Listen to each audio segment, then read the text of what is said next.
All right, so we still haven't found Brian Laundrie, but there are some incredible theories coming out, like this new one, because Dog the Bounty Hunter is super involved. But internet sleuths are peddling this conspiracy theory that Brian Laundrie is hiding under his parents' flower bed in their backyard. Bad Ronald, what did I tell you? That's right. Kyle Dunnigan has joined us, by the way. Hello. Kyle Dunnigan. Yes. As far as Dog the Bounty Hunter, don't you think he should be trying to find some leave-in conditioner? Yes. Don't you feel like there are plenty of people missing. There's always going to be people missing. But leave-in conditioner, that seems to be the one elusive. That is the one case you cannot crack, dog. Find some leave-in conditioner and then... Yes. Good on to finding all these murderers who are on the list. He needs a good to-do list for him would be good. Yeah, you're on point with that. Do you want to see why people think that he's hiding under the flower bed? Yes. Which, by the way, there's some holes in this theory, but there is a picture going around, not easy to see, a little grainy. It's drone footage over the backyard. And hold on. Yeah. Max Zapata or Kalen, find the trailer for Bad Ronald. I think I'm definitely onto something here with this kid hiding in his parents' house. I think you might be right. So check out this picture. A little hard to see, but it's Googleable. You see the mom bending over the flower bed to what some people think looks like a hand coming out of the soil that is giving her something. There are people that are dead set on this theory. Now, this doesn't really make a lot of sense. Well, let me say this. Yeah. I have a couple of kids. Yeah. Probably only one of them's capable of murder. But, and I won't say which one. You don't have to. Because I'm a good parent. Yeah. But what I'm saying is why not start digging that bunker when they're in junior high? Just in case. You know what I mean? Just, you dig that, you do that, go John Wayne Gacy or whatever. Just get into the underpinning. Go like The Great Escape. You know what I mean? You walk out, you're tunneling, you walk out in the yard, you shake your pant leg, a little dirt falls out. You know what I mean? Before you know it, you got a full-blown bunker down there. And then at some point when the shit goes down, you know what I mean? When God willing, you'll never have to use it. At 19, Insurance right into the bunker under the floorboards. They never really root around underneath the house. They just open a couple of doors, open the closets. So a lot of people think that that is a hand reaching out of the soil, that there is some sort of bunker. There's a hand? I didn't see that. I didn't either. But some people, it's hard to see. You see her bending over. And well, if my mom ever hid me, the tip would be her gardening. That's how you know she's hiding her, because that bitch couch. never gardened a day in her life. But if you all of a sudden you see her snap into gardening, it means I'm buried in the compost pile. A lot of people think it's just a weed. And wouldn't it be a poorly engineered bunker if you could just reach up through the roof? That's what I was going to say. How do you have a bunker that basically has a soft top? Yeah. But I guess we'll find out. I'll play you. We have the Bad Ronald trailer. Remember, this is a 70s movie of the week where they hid Bad Ronald inside of the house after he committed murder. Yeah. Say you're sorry. Changed my childhood. Slapped him. Uh-oh. Pushes her. When they go Dutch with the camera. Accidental murder. Ronald, a lonely and unpopular boy, takes refuge in a fantasy world. All will be for nothing if we don't heed the rules. Today I begin joining Princess Fancetta. She's the ruler of Atlanta. An existence that becomes inescapable and deadly. Starring Kim Hunter, Dabney Coleman, Planet of the Apes, and Scott Jacoby in a compelling thriller. Bad Ronald. Bad Ronald. He killed someone. He hid in the house. Hid in his mom's house. That's basically jail with your mom annoying you. Like I'd rather be in jail than. Yeah, like if someone said, would you like to be in your own prison cell or one with a really short ceiling and your mom? Who's gardening above you at all times. He won an Emmy for a film called That Certain Summer, and he was on the Golden Girls. I actually think I remember which Golden Girls he was on. Jacoby? Yeah, I think he was like a runaway, and I think Dorothy slapped him, and it was a big deal, and like the audience He went worked quiet. he worked a lot as a kid, man. I mean, as a teenager, if you can make it into a TV movie of the week, you've arrived. Man. That was a big deal. Wasn't he the kid in? I'm not seeing it, but wasn't he the kid in just one of the guys, or is that another? I only kid? know him as Bad Ronald. Okay. That movie changed my life. Okay, good. So we'll find out if Bad Ronald's hiding under the flower bed soon enough, I'm sure. The lieutenant governor of North Carolina has said he will not back down over remarks where he called transgenderism and homosexuality filth. Yeah, you show him. Mark Robinson, who's also the first African American I saw that guy's special on Netflix. to hold the post, he made the remark during what he calls a sermon at a Baptist church. Here's the clip of what everyone is talking about. There's no reason Hold anybody on. Thank God he's black. That's all I got to say. anywhere in America should be telling any child about transgenderism, homosexuality, any of that filth. And yes, I called it filth. And if you don't like it that I called it filth, come see me and I'll explain it to you. So he does explain it. I like how he doubled and then tripled down. Right. Yes. That's what he said. It's going to be some. I'm gonna bury that son of a bitch under my fucking garden. Goddamn it! Caitlyn Jenner? Yes. Yeah. Wow. I'm gonna He called. pull a laundry on that guy. He called. Oh, laundry. Yeah. Topical. Yeah. Yeah. I didn't know if that was a gay slang or you're actually talking about the guy who killed his girlfriend. It's both, actually. Yeah. Okay. So. Don't make me explain it. All right. So, Caitlyn, this, and first off, what about Dave Chappelle? What about what he said? Did you take offense? My problem with that was it wasn't funny at all. Oh, it wasn't funny. Yeah, if it was funny, that's all right. If you're doing funny jokes. But, this guy's stand-up set was also terrible. No, but this guy's just like a Lieutenant Baptist governor? priest. He's No, a he's a minister. lieutenant governor. Oh, he's a lieutenant governor, but he was Well. doing it in a church. Yeah. I know. I think he was trying to make some sort of joke there. I know Kate has political ambitions. Maybe Yeah. it didn't work out for governor of California, but maybe if this guy's Yeah, out, North Carolina. North Carolina governor. Oh, shit. Brian's on to me. Well, so Caitlyn, you hear this a lot where they go, look, I don't mind what this comedian said, but it wasn't funny. right? But is that That's right. so? Would you like his Netflix special taken down from Netflix? Yeah, I would actually. It's clogging up the whole Netflix. There's too many things coming out, and it's just one too many specials. I mean, he's got like 14 specials. Oh. He's never been funny. Dave Chappelle's never said one funny thing I don't know about that. Ace, feel his like entire career. so. Tell me one Dave Chappelle joke, Paul Bryan. Well, I don't know his Yeah, material. you though. can't remember. I remember the Chappelle show is really funny. Yeah. Oh, you remember it? Okay. Well, write that. Nutty Professor, he was funny about women right, women be shopping, Can't yeah. stop a woman from shopping. That was Is that real the fun. clumps? Yeah, he was pretty good in the clumps, but that's about it. All right. She'll give you that. We'll just agree to disagree. And then this, what is he in? He's the lieutenant governor. lieutenant governor. Yeah. Mark Robinson. So, when asked by a local journalist how people in the LGBTQ community were supposed to take his words, Robinson had this to say. If they take it that way, I sincerely apologize, but I don't back off of my words. When you introduce these adult-themed issues to children, that is filthy. Well, I get it. I mean, I get the part we don't need 5-year-olds all coached up on sexuality as early and often as we're doing it, but that's about as far as I'll go with that. Well, and maybe this doesn't happen that much in North Carolina. And, maybe it doesn't happen that much in California. But then you think, well, there's somebody in a child I know's class who has 2 dads, and maybe that has to be explained Filth. to, kindergartners. Yeah, I'm trying to think. I grew up in a real progressive environment, and we sort of talked about everything, and I didn't really like talking about most of it because it felt weird. Yeah. Everyone always thinks about the parents, the kids, whatever.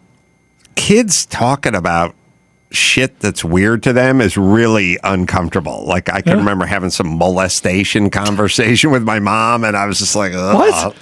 Weird. Explain that. Well, yeah, there's an older kid neighbor guy, and it was like, if he ever tries to Yeah. touch your Oh, parts, my. and I'm like, Eddie's a good dude, I like Eddie. As a matter of fact, he invited me to go camping with him for an indefinite period of time this summer, and it was always like, I remember just going like, ugh, nobody like, wants to. weird. Yeah. I get it. When we were in Big Bear for little Henry's birthday, I was taking him out of the car seat in this like roller coaster, and it like racked him pretty hard, and so I felt bad, and I was walking. I was like, I'm so sorry, I was taking it out. It hit your little, your little thing Ding-a-ling. there, and he goes, "It's a penis." Right. So I was super uncomfortable.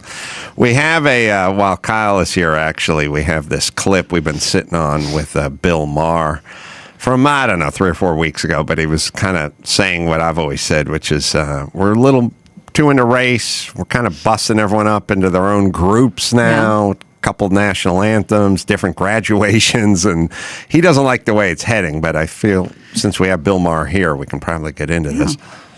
And finally, new rule, the only time there should be 2 national anthems is when the other team is from Canada.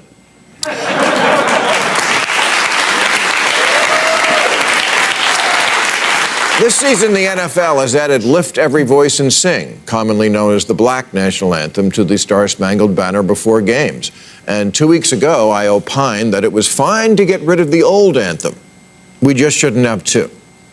If you watch this show for opinions and you want to know what the correct opinion on the anthem is, that's it. That's the correct one. We shouldn't have 2. The program The View last week devoted a lot of time to this while somehow avoiding what I actually said.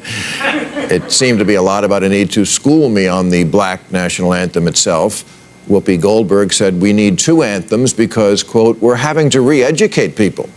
Because nothing ever goes wrong when you start talking about re-education.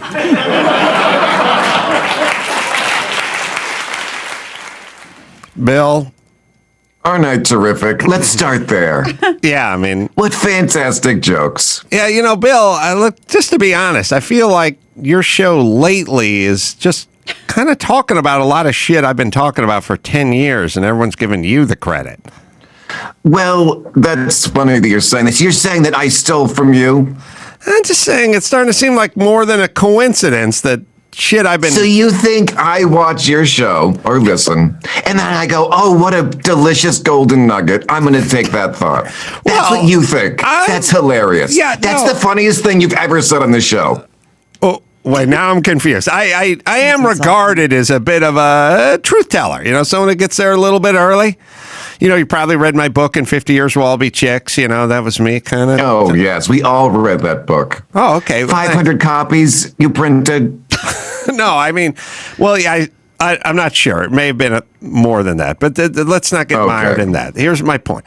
I'm not saying you, Bill, stole material from me, but it's just coincidence. A lot of stuff I've been talking about over the years seems like stuff you're talking about recently. Maybe one of your writers. I know you have a large writing staff. Maybe one of them has been listening to me and sort of filtering some of that to you without your knowledge, unconsciously, even. Yeah, I actually do hear what you're saying because I do sit around with my writers and we do talk about you every now and then. Oh, you do? Okay. Yes, we do. All right. It is always something like, did you hear what that, excuse my language, shithead said? This is not me saying this. This is my writers. And we laugh about it. Oh. It's like a roast, though, you know what I mean? Yeah, like you only roast the ones you love. That's what Jeff Ross said. Exactly. Yeah. So we do talk about you. We do laugh about you. Yeah, so it's possible. Very possible. Oh, okay, so all right, so maybe I'm on to something, but I like what you've been saying lately. We don't want 2 Americas, we don't want 2 national anthems. Whoopi Goldberg's a bitch. I agree with that. Right. We want 1 black national anthem. No. I think what you're saying is you didn't. Well, maybe you didn't want the black. You said you didn't care which national anthem, but whenever a white guy says, I don't care which one, but pick one, he means the old one. The one he means the old one. Yeah. Right. Yeah. Right. I get it. And, all right. Sorry. What else you got, Gina Grad? And Whoopi, are you and Whoopi on good terms now, or? No, we're not. We shan't be dating ever again. Oh, boy. Mm-hmm. Who's more miserable with a happier first name? Joy Behar or Whoopi Goldberg? Who's the more put upon bitch with the two happiest first names? And I will also add the term garnishing your wages. Which one? I'm going to add one more, Bill. Okay. The organization GLAAD, the Gay and Lesbian Anti-Defamation. Who is a more miserable group, or what sounds better but couldn't be further from the truth? Garnishing wages, GLAAD, Whoopi Goldberg, or Joy Behar. Which one? This is a tough one. This is a Sophie's choice here. Oh, I thought Whoopi and Joy were doing that ironically. Oh, really? Oh, like when you call a fat guy stretch. Yeah. Yeah, or slim, right. Yeah, right. I got it. Yeah. There's nothing joy about that woman. If we hear this on this next episode, I think you got a case, my friend. I think you actually can bring this up. This is timestamp. New rule. Why is she called Whoopi? She doesn't seem very happy. I'm glad we're talking. Oh, wait a minute. Now, that's my... We already wrote that. Oh, wait a minute. We wrote that today. That was my... Hold on, Bill. That's my take. New rule. GLAAD, are they? Okay, we'll be right back. We wrote that this afternoon. Wait a second. That's something I've been saying for a long time, Bill. That's my take. No, look, I just got here. I'm telling you, this was already written. I'm a little suspicious. Are you spying on us? That's the question. Tables have turned. That's what I'm worried about. Oh, my God. I feel like I'm taking peyote now. Bill, this is what I'm talking about. I feel like I'm laying out a lot of these ideas. Somehow they're floating over into your camp, and then you say them on stage. Everyone's like, oh, Bill, breaking ground. What a soothsayer. I feel like you're ripping off my stuff. This GLAAD thing, this Whoopi, these are my takes. You're a little paranoid. Oh, boy. What kind of medication are you on? I'm not on any yet, but the day is young. So you're saying... You're acting a little paranoid. Are you going to do the GLAAD and the Whoopi thing in the next episode? Yes, I told you that. New rule. Wait a second.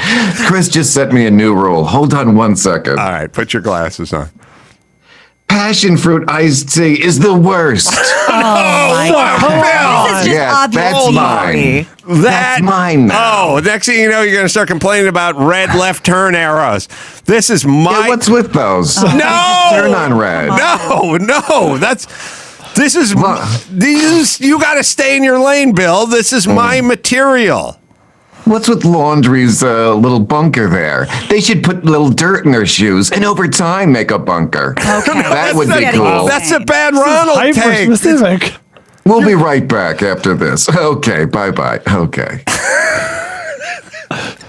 I knew he was ripping off my stuff, but now he's doing it like real time. I was skeptical when you first brought it up, but now I know. Wow, you're all real paranoid. Yeah, he won't even admit it.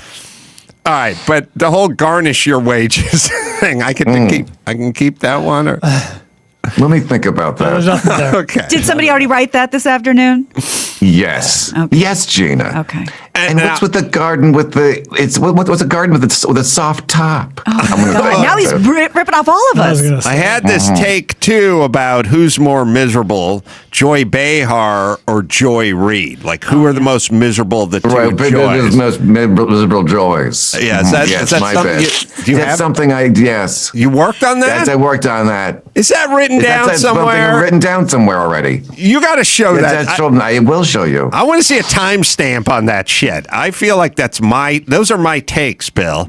Okay, we'll get right to it because we're doing something right now about Dog the Bounty Hunter. That guy needs some leave-in conditioner, if you ask me. No! If you ask me. Oh, you can't can see just that guy coming a mile away. You can't just put "if you ask me" at the end of one of my takes. That doesn't make it one of your takes because you put "if you ask me." Now, look, if you want me to write for the show, yes, I can. Oh, new rule, yes, I can. Okay. All right, maybe I'll just write for the show and I can at least get paid. No, thanks.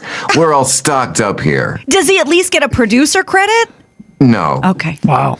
So, okay, go ahead and do the Whoopi and the Joy take, but obviously you go like my friend Adam Carolla says, and then you go into the joke, right?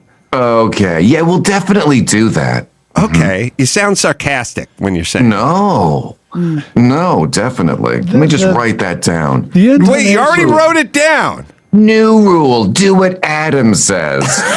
Yes, we'll do that. He might have a hard time saying my friend Adam Carolla. All right. Well, as long as we're on this roll, I got a Joe Biden clip that I told Max Pat to pull up so we can have some fun with that. And he's just he seems like he's a little off his game, but he's speaking at a Caterpillar plant or something. Anyway.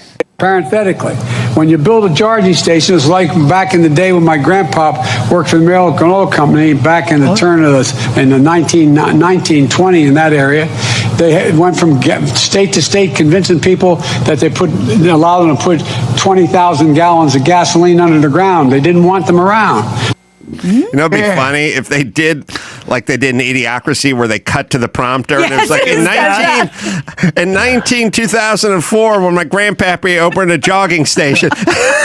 Just like big lines. And that would be the funniest thing ever.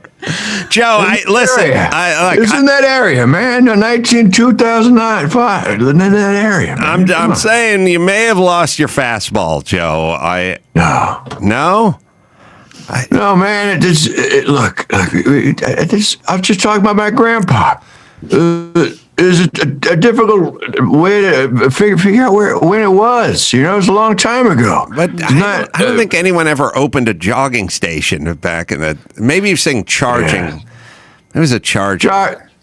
No, you'd walk in. After a long jog, you could jock in there, man. You jock in there, man. Come on. All right. Get your face out of your ears. Look, I hate to have to bring. Did you say fish out of my face out of your ears? Oh, my face. I hate to have to bring this up, but it's all over the news with your son Hunter and the art exhibit. He did one in L.A. I think Mayor Garcetti came out. They're going to do one in New York. They're talking about making some serious cash on some of those paintings. A lot of people think maybe it's not really ethically, kosher to do that. That maybe you'd curry some favor with someone like yourself if you spent, $500K on a Hunter Biden painting. Is that? Oh no, that's not what's happening here. What's happening? Sorry. Look, he's losing money because of me, man. Oh, he's paying to go for $1 million. Well, he has no. Back in 2007, back in 2000, you're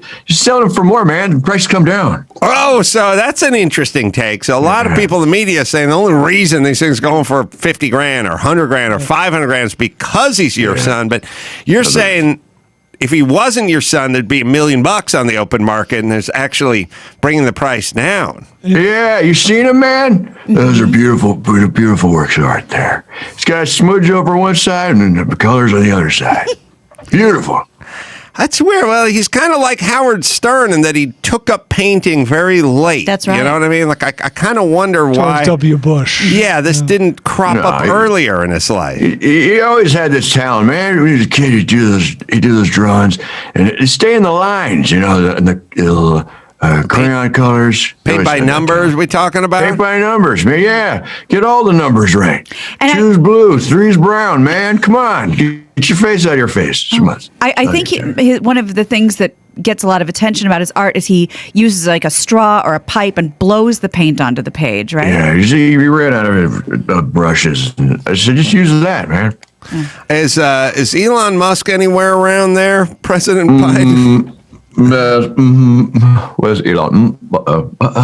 Oh, hey. Hey, Elon. Super cool. You see Berlin factory. Hey, you were.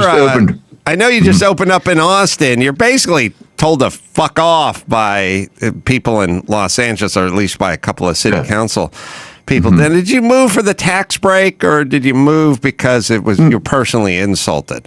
It was a couple of reasons. First, the tax cost, a lot lower here. A lot lower. Also, the people from LA are douchebags. A lot of douchebags. But didn't your girlfriend, what was her name? C-3PO? Grimes. Oh, sorry. The kid's name is like... The dog was C-3PO. Okay, Grimes. Grimes. There's some controversy with your ex Grimes. She was pictured reading a Communist Manifesto or something. And she's into that. She likes, government that sort of takes control. sort of a thing. So I can see why maybe you guys agreed to disagree about the government taking control, because you're going to Texas to have a little more control over your life, and she's working on being a communist. Super hot in bed there. We role play, you know. Okay. What would the roles be? Well, if you the don't mind? bedroom with the Kremlin, you know, she'd be Stalin, you know. I'd come in there, just be a cowboy. And it got pretty hot and heavy. Pretty hot and heavy. Yeah. Do you feel like you're competing with Bezos for dominance of private sector outer space travel, or is he just sort of a colleague? Like, how would you describe Richard Branson and Bezos? I would describe them as turds on my shoe. Turds. Like, you step in something, you step in and it sort of bothers you, you know, starts to stink, you know. You get in your car, you're like, what's that stink? That's basically Bezos. They can't get into orbit, which is actually much more difficult than just shooting a rocket straight up in the air. Way more difficult. So you're saying you're leaps and bounds ahead of them.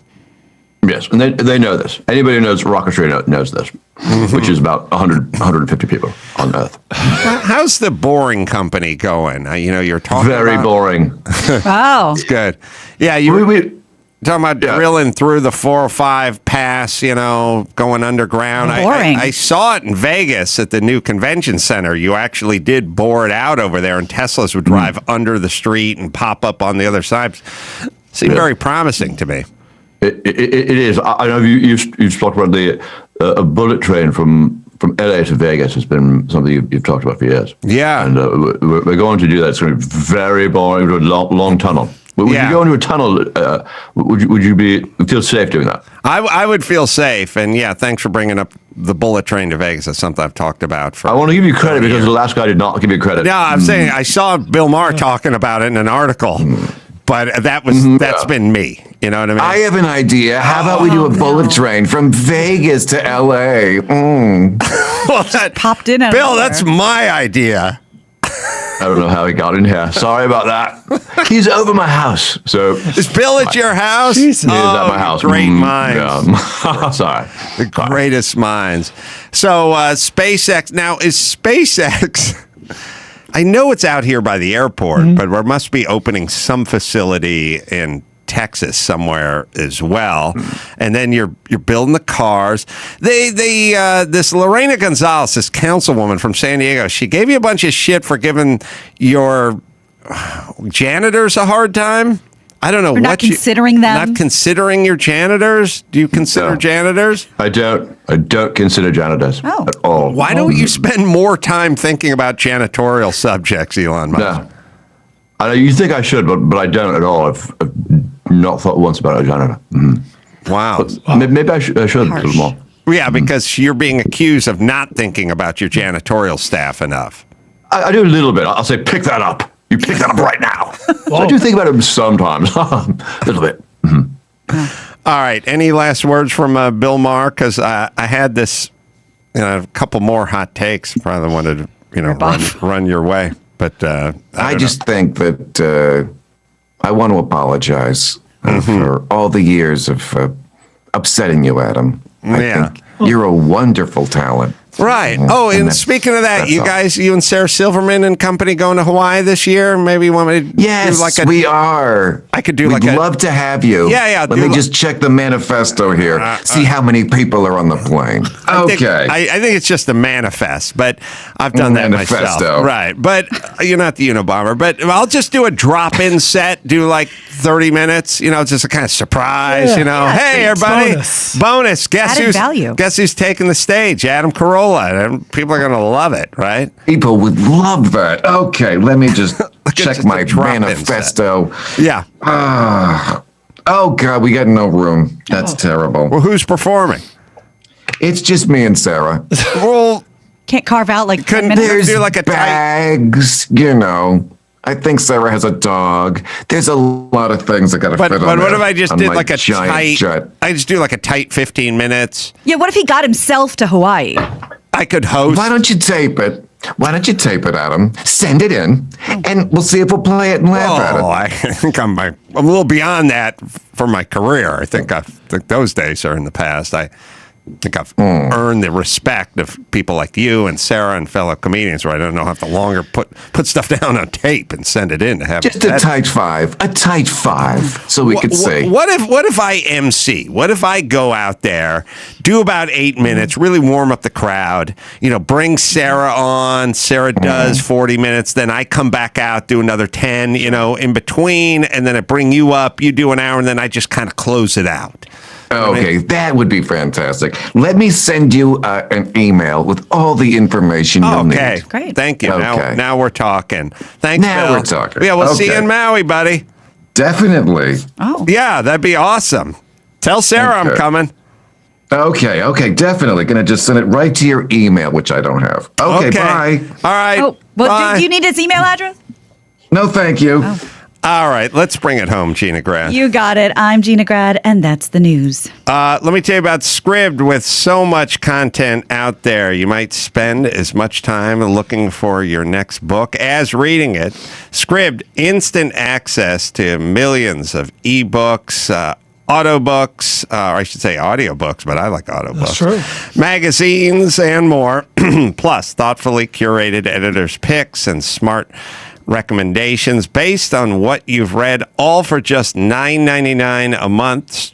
Streaming changed everything. We used to flip TV channels hoping for something interesting. Now we just pick from thousands of options. Scribd does that for books. Wired and Forbes calls it Netflix for books. I got all my books over there. It's the way you walk and get smart. Listen to Scribd or on your next plane flight as well.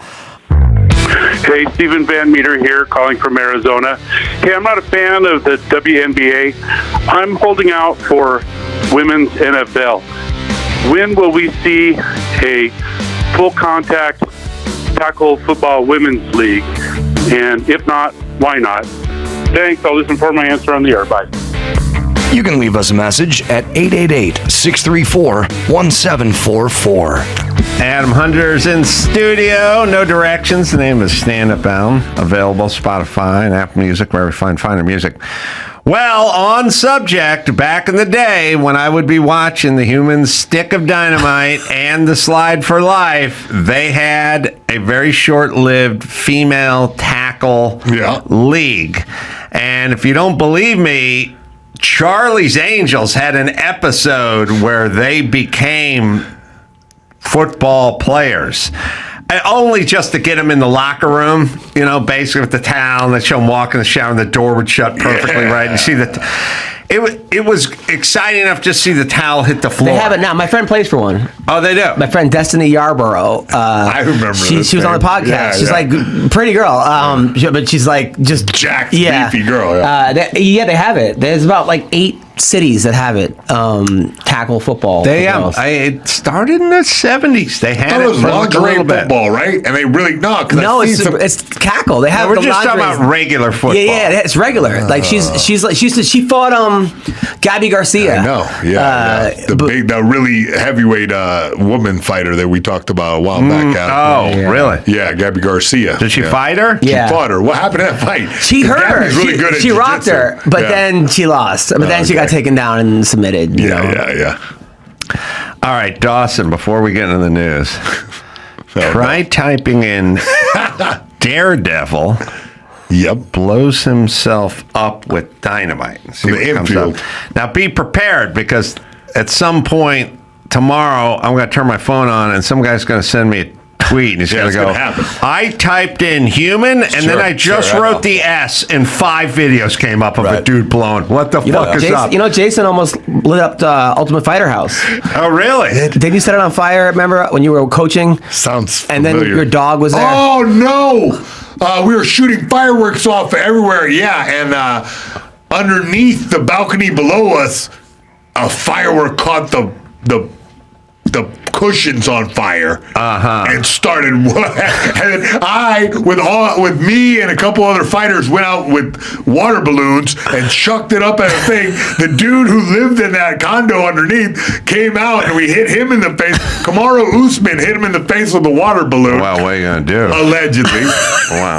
And then he's like, I got it, and like poured out beers on this Oh, thing. really? Saved the day. I could hang with that guy. Yeah, you could, yeah. All right. News. What do we got? All right. We've got a surprising twist on the ongoing debate over transgender athletes and women's sports, this time coming from none other than California Governor Gavin Newsom himself. During the debut episode of his brand new podcast, This is Gavin Newsom, which maybe you should get on, Ace. The governor sat down with conservative activist Charlie Kirk and admitted that allowing biological males to compete in women's sports is, in his words, deeply unfair. Oh, I'm sorry. We must have a clip of that. It's like you right now should come out and be like, you know what? The young man who's about to win the state championship in the long jump in female sports, that shouldn't happen. You as the governor should step out and say no. No, and I appreciate but like, would you do something like that? Would you say no men in female sports? Well, I think it's an issue of fairness. I completely agree with you on that. So that's easy to call out, the unfairness of that. There's also a humility and a grace, that these poor people are more likely to commit suicide, have anxiety and depression. That's a fucking and lie. the way that you guys people make shit talk up down to fucking vulnerable day. communities is an issue. All right, hold on. I have a hard Just time with. fucking blow hard. The way that people talk down to the vulnerable, because they don't want fucking cocks and balls hurting girls in sports. That's it. I know you're worried about the way people talk down to vulnerable communities. Who the fuck are the vulnerable communities? Name them. And what are you going to do for them, bitch? So you got to listen to this again, because he does not denounce men competing against women. He does a sort of vague, you're talking about the unfairness. Yeah, it's unfair. But what's unfair? What exactly are you talking about? And Charlie Kirk says to him, why don't you just come out right now and say it? And he goes, it's unfair. But he doesn't say it. You know what I'm saying? Yeah. And then it's like, listen, here's how everyone's full of shit. They go, listen, I'm not anti-Semitic. I have many friends that are Jewish, but you have to understand what's being done to the Palestinians. Oh, but it's always you must understand. And now that's what they really think. So watch this again and watch Gavin Newsom give a kind of vague tip of the cap to fairness and then go into the vulnerable community and suicide and people. He talks more about the community being vulnerable and suicide and people talking down to vulnerable communities than he does about sports, women, and dudes. Just watch it again and tell me if this sounds like he's on the side of Charlie Kirk here. It's like you right now should come out and be like, you know what? The young man who's about to win the state championship in the long jump in female sports, that shouldn't happen. You as the governor should step out and say no. No, and I appreciate. But like, would you do something like that? Would you say no men in female sports? Well, I think it's an issue of fairness. I completely agree with you on that. So that's easy to call out. Oh, and a pause. By the way, fairness could be, that's a two-way street. Yeah. You go, I'm taking hormones, I identify as a woman. It's unfair to me to not to be able to compete on the women's swim team. That's a vague answer, but keep going. Female sports. Well, I think it's an issue of fairness. I completely agree with you on that. So that's easy to call out, the unfairness of that. There's also a humility and a grace, that these poor people are more likely to commit suicide, have anxiety and depression. And the way that people talk down to vulnerable communities is an issue that I have a hard time with as well. So both things I can hold in my hand. Right. He said nothing. He says nothing. And no one fucking gives a fuck if you want to talk or not, douche. He said, and yes, you have mental issues because you think you're a fucking chick and you're a dude. Yes. It's an issue of fairness. That's easy to point out. And yet he doesn't go forward to point it out. Right. He actually never says the whole it's premise unfair. of him having a podcast now when all the things that he has to do in California. So now everyone's just going to ask him about this one thing, which isn't even the biggest issue in California. Yeah. But you're 100% correct. He doesn't actually say, he says, oh, well, it's fairness. And then you could say, well, it's not fair if they're competing against. So, there's a lot, He's 10 different ways. He's governor and he has enough time to put a podcast. Like, what? That's so weird. Everyone should be a little suspicious when they're like, listen, Democrats, here's what we're going to do. We're going to pretend like we're sane so we can get elected and then we can do all the shit no one wants. And it's like, why do that? Why are we even to fucking elect the people who are just pretending they're sane long enough to get elected and then they're going to do all the shit they want and we don't want them to do? Why don't we just elect the people that weren't ever going to do it in the first place? And so many kids are depressed. I mean, the kids are depressed. So all of a sudden, it's like what they were saying. Well, would you rather have, what doctors were saying, would you rather have a dead daughter or a son that's like they were by the way, phrasing it that's that way. Bullshit. Yeah. But they fucking take statistics, they twist them. By the way, you think how many people died during the insurrection? Zero. How many do they say died? Lots of people died during the. They fucking lie. All they do is lie. They lie. Hey, my entire life I've been told about the scourge known as secondhand smoke, which kills 56,000 Americans, except for it kills nobody. Nobody. They lie about shit. Is danger. They lied all through COVID. They lie about danger all the time to get you to shut up and do what they want you to do. The insurrection, the MSNBC lady, when she saw that kid that had cancer, was like, well, I hope he doesn't grow up one day to have, to commit suicide like the cop that did that. Yes. And you're like, you don't even know why that's why that. You're just making up an entire story to film to fit your narrative. They're fucking nuts. Oh, listen. They went from the guy got bludgeoned with a fire extinguisher to the guy was poisoned by bear spray to the guy fell asleep at his desk and died. And they got guys who killed themselves 6 months later who weren't even there. Count 'em. That's part of the tally. Shut the fuck up, you liars. We have Captain Dynamite. Yes. Dawson found Daredevil. How did you find it? Daredevil blows himself up with dynamite, yielded it a Los Angeles Times article from a long time ago. Then a new search for Captain Dynamite came up with this. This is why you are where you are. That's you right. are not giving up. I'm not giving up this. Never. Tenacious, this they quest. call him. That's right. Captain Dynamite, who I'm guessing is the guy wearing the captain's hat. Yeah. Dragged out his own coffin. He's got a green outfit. How pissed is this guy's wife? Every day just blows It's the second up. base of a AAA game. It's probably set it up. Oh, wow. Hell yeah. That was worth it. I was worth it. You were. Look at Captain Dynamite stumbling around. Wow. I like the idea that Captain Dynamite wears a helmet, but not a full face helmet. It's like, come on, that's an extra $80. Oh, I would wear that jacket though for sure. Hey. Oh wow. Hey, Captain. He looks like beef jerky. Did it hurt when it blew? See, I'm a little bit crazy. He can't hear anything. He can't hear shit. Did it hurt your ears when You think? Probably did that on purpose, not to hear his wife. Captain is meeting the players. He's meeting the fans. Doing some Captain Hey, Captain Dynamite. It's so funny that you and Jason linked up because here's what, like you will not let go till we see Captain Dynamite. He's fight GSP and is getting punched in the face and starts laughing. Oh, I didn't even know that happened. His first UFC fight, GSP was beating the shit out of him, punching him, and he starts arguing with him. He starts laughing, and then the announcer Rogan goes, "Oh, Mayhem has retard strength." Like, oh, really? Yeah, on the broadcast, he says he has retard strength. Well, that's worth a dive on the internet. All right, man, this is a simpler time. What's our next story? Next story. Look, let's just jump right into, since everyone's having a hard time. Virginia high school track and field star's attempt to get into first place during a race last week led to an opponent to hit her with a baton, causing head injuries. During the Virginia High School League Class 3 State Indoor Championships at Liberty University, 200-meter relay race took a violent turn.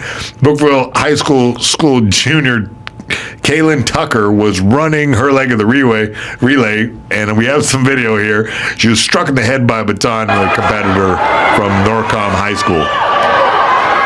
And really look at Oh, yeah, she did. Bash. Run that back if you can't. Here we go. Yeah, if you didn't catch it there, she still came in overhead third. smash.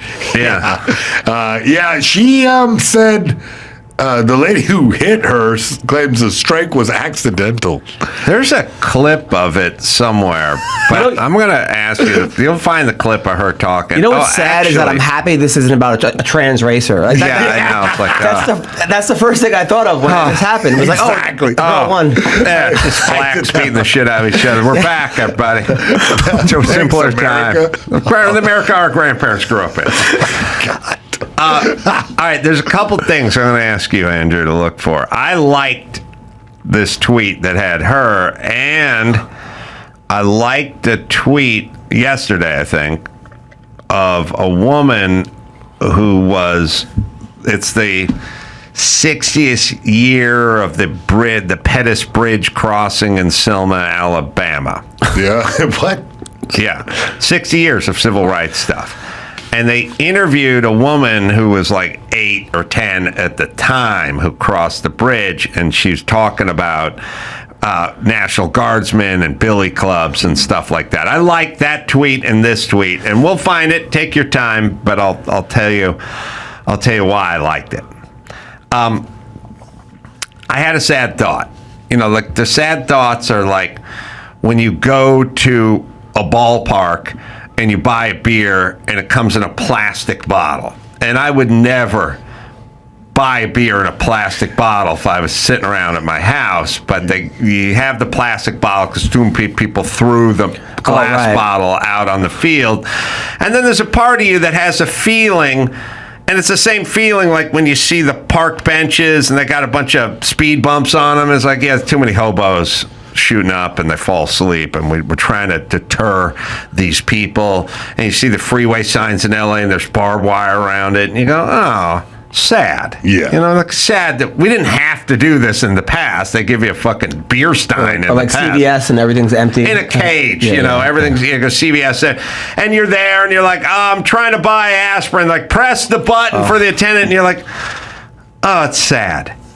And now we're going to have to take the aluminum batons used for the last 70 years in relay races and make them out of balsa wood because too many black chicks are beating the shit out of each other. It's one. Yeah, it was one beer bottle She's an that outlier. took out that manager in 1979. What if she actually, it was an accident? That's what she said. Is She there said, any I chance? know my intentions. I would never hit someone on purpose. Is there any chance? Because she was in third place. It wasn't like she was going to win. If there's ever an excuse for punching a black chick in the back of the head, it's during a relay. It's not like you're at a club. Your arms are flopping, but she did. But wouldn't this be a better sport anyway? I would watch it. I would tend to watch it. For sure. We're watching now. I will tell you this. There's some people, especially people that have a physical nature, where they might do something and have no recollection of that act. Yeah. Like, they go, I'm not the type of person. You're not, but in that millisecond, you were. You know what I mean? It's true. There's every woman I know says she's not violent, but step on her foot in the kitchen, watch her hand come sailing out in your chest. It's a reaction. My wife threw a sandwich at me one time. Yeah. And then texted me, did you eat the sandwich I threw at your head? What kind of sandwich was it? Turkey sandwich. Pretty good, actually. Of course I ate it. I'll tell you, when you watch these tweets, we'll watch the chick who was running in the relay first. She's given an interview. I kind of believe her. I don't know why. Well, it's kind of, you know what it is? It's the Mike Tyson thing. Like, she was fouling her during the thing, and she just reacted. I'm telling you, when I did Dancing with the Stars, and I was done, my first dance, they're like, you called Carrie Ananami a bitch. And I walked off stage, and I went, no, I didn't. I think I saw that. And they go, you called her a bitch. And I was like, no. I didn't. Why would I say? I didn't say that. And then I watched the tape, and she was like, "I give Adam a 2," and I go, "Bitch," you know what I mean? It's like I said it. And I'm pretty tuned up, and I was like, "Don't you have good footwork?" It was all right. The point is, I did something, and I said I did not do it, and I did do it, and I saw it on tape. So she can people are capable of a lot, right? So we'll show, but let's listen to her. Just listen to it. The tears got me. I'm just a person by myself. Nobody's going to believe me because I can admit from the video it does look purposeful, but I know my intentions and I would never hit somebody on purpose. I'm just a person by myself. Nobody's going to believe me because I'm a sucker. I believe her. From the video. No, dude, in competition, like, if you're not cheating, you're not trying. Yeah. You're not robbing, you're not racing. Yeah, exactly. And she was knocking up against, if you notice early in the video, they were kind of bumping during the pass, and she just lost her temper. Like when you gave your opponent a noogie during a fight? Yeah. Was that on purpose? Yeah. Like you knew you were going to give him a noogie? Look, I was showcasing that this guy doesn't want to fight. He just wants to hug me. So I gave him a little noogie. You did? Yeah. There you go.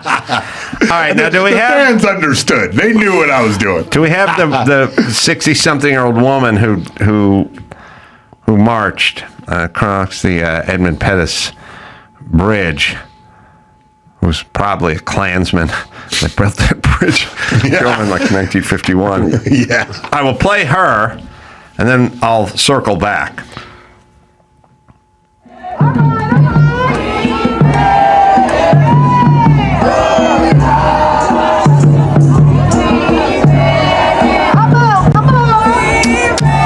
What am I watching?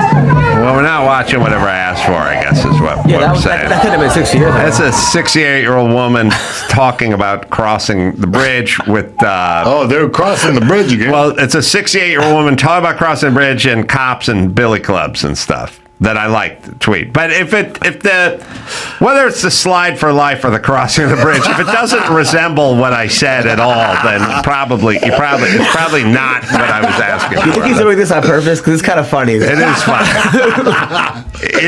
It is funny, but we'll find that. But again, it'll be whether it's human stick of dynamite or slide for life. It won't involve a ladder and five guys. It'll be as described. Dynamite, I'll have you know. Captain Dynamite. The human stick of dynamite needs a publicist because he is nowhere to be found on the internet. And yet, here's Captain Dynamite, just taking all the glory. All I know was ripping off the human stick of dynamite. He was. It's like Gallagher's brother. Yes! Ripping off the genius of the pioneer. Well, I know they have this back there. The beloved Simpsons-inspired treehouse falls to bureaucratic bulldozers. Here's a story to make you shake your head. The cherished Simpsons-inspired treehouse, crafted by former Simpsons producer Rick Polizzi, has been demolished. We've been following it. The whimsical structure of the Sherman Oaks neighborhood favorite, bringing joys to countless families. Saw it in person before it died. I saw it. I was like, now the 7-year battle with the city officials is over. Why can't he have it? Because can he have it? Well, he lives in Los Angeles. He didn't ask permission to build it. I mean, seriously? It's his backyard, no? It's been he didn't pull a 24 permit. years ago. He didn't have a permit for it. And here in California, that's a death sentence. Yeah, they tore down the treehouse, and it's over with. Who snitched on him? The neighbor was mad that people were coming, and it was getting a lot of attention. And some one Karen ruins the whole deal. God. Yep. Was it Smithers? Yeah. There's a couple things. I got a tweet of this guy talking while they're tearing it down. But I also got that other Edmund Pettis bridge lady, 68 with the brooch, who's talking. And there's a whole reason why I'm weaving this elaborate tapestry. We see. And you'll see it. But you're gonna have to find that vid of her first, and then Wait, are you going to put everything together? I'm going to tie it all together. The dynamite too, or no? Let's not get over our skis, Adam. But I got a lot of tying in to do. That's amazing. Yeah. This lady. Now, somebody tweeted to me yesterday, and I liked it. And it's a woman. Who's a woman of color with a big brooch, who's 70, who's talking about walking across the bridge. All right. But also, this guy is out filming while, by the way, Mexicans are taking down his treehouse. Now, they're just backing out all the screws. The most dangerous thing you could do at this point with this treehouse is try to demolish it. Like, these guys are standing out there, reaching over their head, taking a floor down above me. Like, if you want to get someone hurt, tell them to take this treehouse down. Yeah. It's ironic that LA just burned to the ground, and there's thousands of structures, and this is their focus. Yeah. Their focus is this taxpayer and his tree house. Number one, and by the way, they will fuck your shit up because they have endless amounts of time and endless amounts of money to fight you. You have to pay a lawyer billable hours. You got to go find some jack off in Reseda and give him $400 an hour to represent you fighting the city, which is going to cost you tens of thousands or hundreds of thousands of dollars. $50,000, yeah. 50 grand, and now he's paying to take it down. Exactly, yeah. Also, if you're in fact homeless and you like to build a 2-story plywood with shelter with visqueen on city property, by the way, on a sidewalk or the LA River, no problemo. Yeah. It's got no thoughts about you. You who is a junkie who does not pay taxes, you may build as much shit as you want along the highways and the byways here in Southern California. But you who worked for the Simpsons and pays your property taxes and has paid in millions of tax dollars are not allowed to build something at your own expense that the kids in the neighborhood enjoy. And all the joy he's brought to people from the Simpsons over the years. Yes. Yes. So there is that vid, which exists, and then there's also the Edmund Pettis one as well. And I know it exists because people just send them to me, and I like them. So we could probably find it's crazy. One of those. That's hurting nobody. It's not hurting anybody. It's just... Oh, we've left the realm of logic a long time ago. All right, one of those videos has to exist, so just put it on the thing and play it. Or put it on my screen. Lizzie, we are out here today because the treehouse that I built with a carpenter friend 24 years ago is coming down. The city has started a criminal trial on it, and that trial is on Wednesday, and the city is going to make me pay for court costs, and it's just kind of being a bully. And so I'm taking it down. We're paying for it to get taken down, so they dismiss the charges. I do not want to go to court on Wednesday, so that's why this is all coming down. Yeah. All right, pause it. Good news, Nashville. Your next resident is coming from Sherman Oaks. Yeah. Because people get fucking tired of this shit. They get tired of being treated like a criminal when they're a taxpayer, and they turn the other way and look the other way at the actual criminals. But I feel like John Lovitz could play him in the movie. Lovitz could. He'd be like, they took the treehouse down. Yeah, that's the ticket. Yeah, Lovitz could play him. He probably worked with Lovitz doing some VO shit for The Simpsons, and they definitely, some writer's assistant said, we got to get a picture. Lovitz is one of the funniest people I've ever. I love that guy. So funny. All right, now there's only one liked video left to find. And you can put whatever information you have on my screen in front of me, but that's the Edmund Pettis, middle-aged, 65-year-old woman who was walking and being beaten. It's weird. Oh, well, I know you're 5 days into my liked tweets, but this is from yesterday, so it's possible. Maybe. Is it possible I didn't like it? Dawson, you ever see this vid? Yeah, maybe not. Maybe you clicked it twice. Yeah, maybe I clicked it twice. Maybe I screwed that. If I would have liked it, it was from yesterday. If not from yesterday, then it means I missed it. Or I looked at it, but I didn't like it. But it was from Fox News yesterday. Dawson, you find it. Well, 68-year-old woman, Edmund Pettis, saying she was there.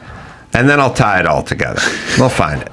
All right. Go ahead. Well, in the meantime, there's a heated controversy unfolding in San Francisco, where local spa's decision to implement a phallus-free policy has ignited passionate discussions about inclusivity, women's rights, and the boundaries of gender identity. This is called bitten by your own snake. They invent this shit, and then at some point, it all comes for them. Yeah, but it's a Russian spa, though, so that's why she's not having it. Yeah, the spa in question, known for women's-only spaces, have recently come under fire for enforcing a policy that excludes individuals with male genitalia regardless of their gender identity.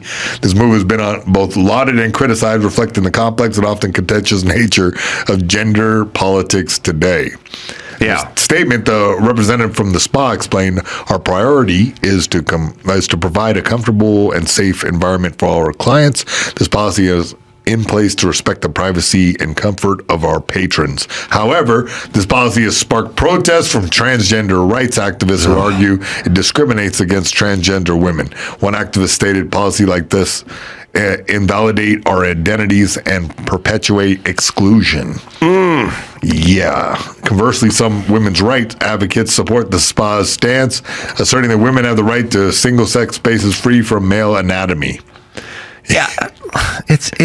First off, we've had these policies since Roman days. Like, why in the last 10 minutes did we decide the ladies' locker room and the men's locker room was broken? It was so clear-cut, so defined, so easy. What the fuck happened in the last 20 minutes? But you get people, though, from Russia. They're not... like people from other countries that come they over don't here, get this shit. They're like, no, this is for women and this is for men. Like, it's just like that. If it was owned by some type of, I don't know, younger Gen Z, like they might say, you know what, this is inclusive to everyone, but it's like certain people are just like, nope, sorry, women, men, out. Certain countries are sane, and they're saner than we are. Yeah. It's like going through a thing. We always overcorrect. That's what it is. That we feel bad that trans people got beat up in the bathroom, but like now we're like, dude, come on. Remember that video of that black woman when the guy went into the girls' bathroom and it had a dick? Yes. And spa. And that black woman was like, "Are you?" and went crazy. Like you can't convince a black woman that's okay. It's especially not a sassy the term is called from the mouth of babes, but it should be from the mouth of blacks, because the mouth, they just say what it is. That dude's got a dick. What's he doing? And all the Karens are like, well, you can't say what he. What are you talking about? His cock swinging around. Like they literally just go, here's what's happening. I'm black. I'm gonna tell you exactly what's happening. I'm not gonna pretend I'm in your weird fucking cult. I was with my daughter and her little friend who's black and their mom, and some girl scratched my daughter. It was like those big Lego blocks, and the woman comes over with me and goes, if your daughter doesn't apologize, I'm gonna bop you on the head with a Lego block. Wow. And from the mouth of blacks? Yeah, and the woman, this is last week, woman apologized. Like that was it. That was it. All right, do we have that catalytic converter story? Yeah, we do, yeah. I want to get that. All right, from the mouth of blacks. Let's see. Yesterday, news, Dawson. It's on Fox. I'm going through Fox News. I'm going through all of their articles, and but not an article, right? I'm going through all of their stories that they have videos on. Okay, the videos. Yeah. Well, I'm sorry, but if you say articles, I think it's an article. I'm not seeing. I'm not seeing it yet. Not that story of the 60th year, huh? Of the Edmund Pettus thing? I know, and as I search for those terms, Bloody Sunday, Edmund Pettus, the stories that are, the first ones that are coming up are from 2015. Oh. They don't have any stories on the search from 2025. Oh, we'll do a 60th anniversary. I feel like I'm at a strip club right now, and he's going to say, now dancing. Dude, 60th anniversary. That'll narrow it down, because that can't be 10 years ago. No. All right, sorry. Go In ahead. the meantime, two murder suspects who allegedly killed a Good Samaritan in Los Angeles County while he was attempting to stop them from stealing his neighbor's catalytic converter were in the country illegally and have lengthy criminal records. Yeah, so we're a sanctuary city. Yeah. So we got a bunch of people that aren't supposed to be here, and we won't deport them, and also we won't lock them up. These guys have been arrested like 13, 14, 15 times. Robin Alice, a Guatemalan national, has been arrested at least 15 times in the last few years in the county, predominantly on gun charges, grand theft, burglary, drug charges. Well, listen, in the name of equity, first off, I thought you guys hated guns. Don't you hate guns? Yeah. Well, then what about guys with guns who get arrested? Don't you want them incarcerated? Could you imagine if you were the wife or the kids of this guy who, when you walk outside because you hear a guy fire up a Sawzall 3:30 in the morning and wants to know what's going on, just gets shot dead, and the people that shot him dead have been arrested 15 times and aren't supposed to be in this fucking country in the first place, but because it's a sanctuary city, we'll never do anything with them except for push them back on the streets. And by the way, then you people start getting this Tom Homan's going to round up school-age kids and Selena put them in Gomez a wagon. crying. And Selena Gomez, any tears for the guy who got shot? I know, yeah. By these two, you fucking bitch. Yeah, I think the word sanctuary, it invokes the fact that there are a lot of like people who, they illegally cross, but now live like a good life, and there's that's some who we of want to give those sanctuary people. to. But then these guys have been busted, multiple grand theft arrests, mostly for stealing catalytic converters. He's already done this. Past charges for DUIs, conspiracy, felon, possession of gun, possession of burglary tools, possession of meth, possession of stolen property, and felony hit and run during a police pursuit. These guys are This bad. guy's a bad guy, and we knew he's a bad guy. He was doing bad stuff, never got his stuff together, and never got deported. So now he killed, allegedly these two guys killed Good Samaritan. It's a damn shame. All right. There is a vid I know we have. Nithya Raman, who's the city councilman, because we've looked at this dingbat's video a few times. She's a councilwoman. She went to Harvard, everybody. She went to Harvard. Yeah. She went to Harvard, and she has a big swath, maybe where you live. I read that her place was from like Silver Lake to Reseda. And this person has thoughts about catalytic converters. By the way, these are the second guy killed. There was that actor who was bartending in downtown, and he came out, and someone was stealing catalytic converters, and he got shot dead. So at a certain point, people are dying because of this catalytic converter problem that we're having. Yeah, Johnny Wachter, who was an actor who walked out after his bartending at 2 a.m. He got shot dead. So people are dying now because people are stealing catalytic converters. But let's see. All the time, because my Ring, just like, you have like that Ring app, all the people too talk about how they got their catalytic converter. Yeah. All right, but Nithya Ram's got a solution to it. Not take illegals and lock them up who are doing this repeatedly. That wouldn't be the way to do it. She's got another angle on it. Here it is. In this case, I think one of the things that really infuriates me is that we have a company, the Prius, Toyota, who makes the Prius, that essentially has a device on their cars, which is super easy to remove. Oh, God. It's basically the value of a MacBook, right? That is put in a place that is incredibly easy to access in your car.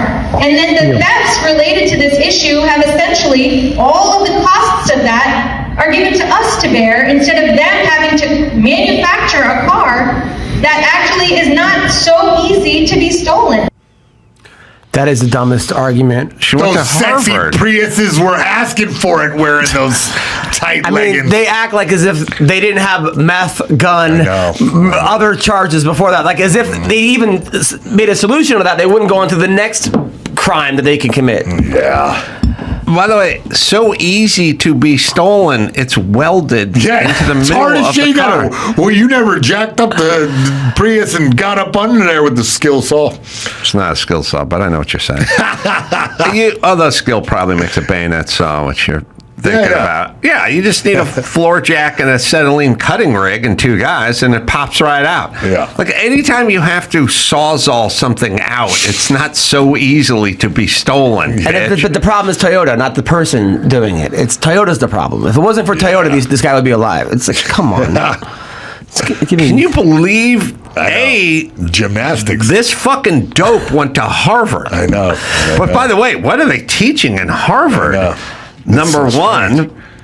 And then number 2, her plan is to blame Toyota for a component that is welded into the center bottom of the car. That's her plan. I mean, I feel like that's an argument that a lawyer makes when he knows there's like 19 ways that the person committed murder, and you're just trying to throw. So easy to steal that. How could you expect them not to steal that? Well, look, if this bitch was wearing her backpack and walking down the street, it's real easy to knock her over and take her backpack. You don't need a sawzall. You don't need a floor jack. So would that be okay? And then is it your fault for wearing your backpack over your shoulder while walking? Like, stealing Nithya Raman's backpack would be super easy. Just come up behind her, smack her in the back of the head with that baton that chick used in the relay, and then just take her backpack. Yeah, just run right across. That would be her fault for wearing the backpack outside. Super easy to take. And by the way, she said the value of a MacBook Pro that could be in the backpack. So what are you flaunting it for, bitch? It's your fault. I mean, I like to think that people like the guys that are for transgenders in women's sports are people that just never played a contact sport, so they just have no. So then I go, okay, this person just never did that. That's why they're thinking that.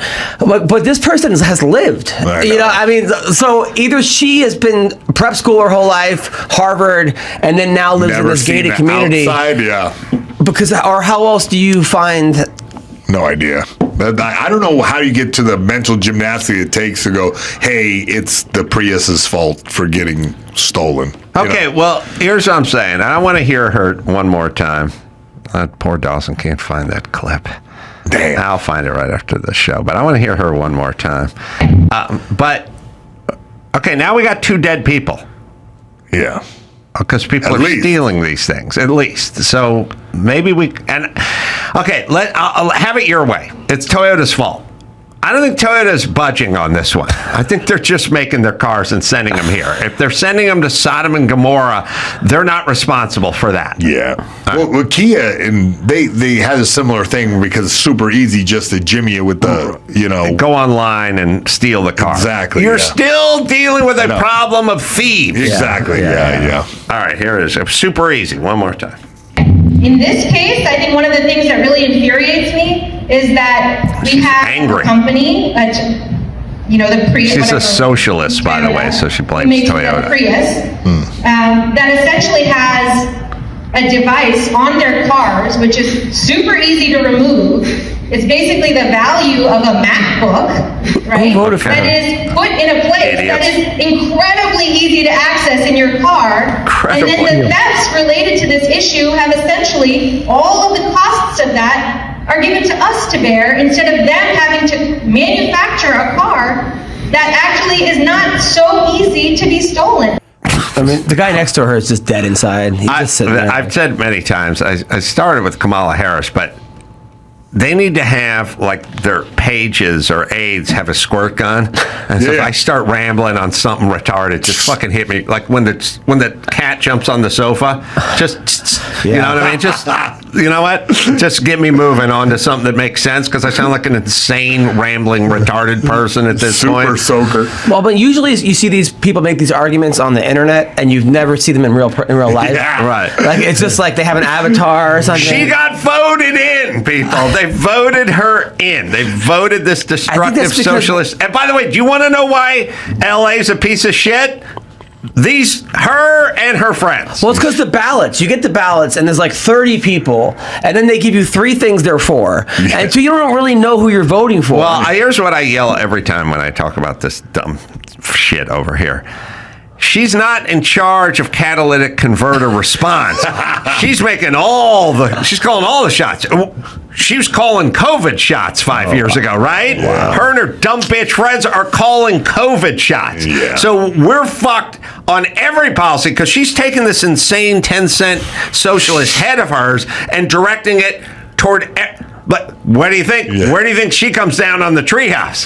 She wants the treehouse down. You see what I'm saying? Yeah. She's not taking her worm-riddled, retarded brain and only doing catalytic converter math. Yeah. She's taking this horrible sense of logic everywhere. And put Captain Dynamite out of a job. Oh, man. But then you see people that are gays for Palestine, and you're like, okay, that's essentially, this is who they voted for. That's what they voted for. All right.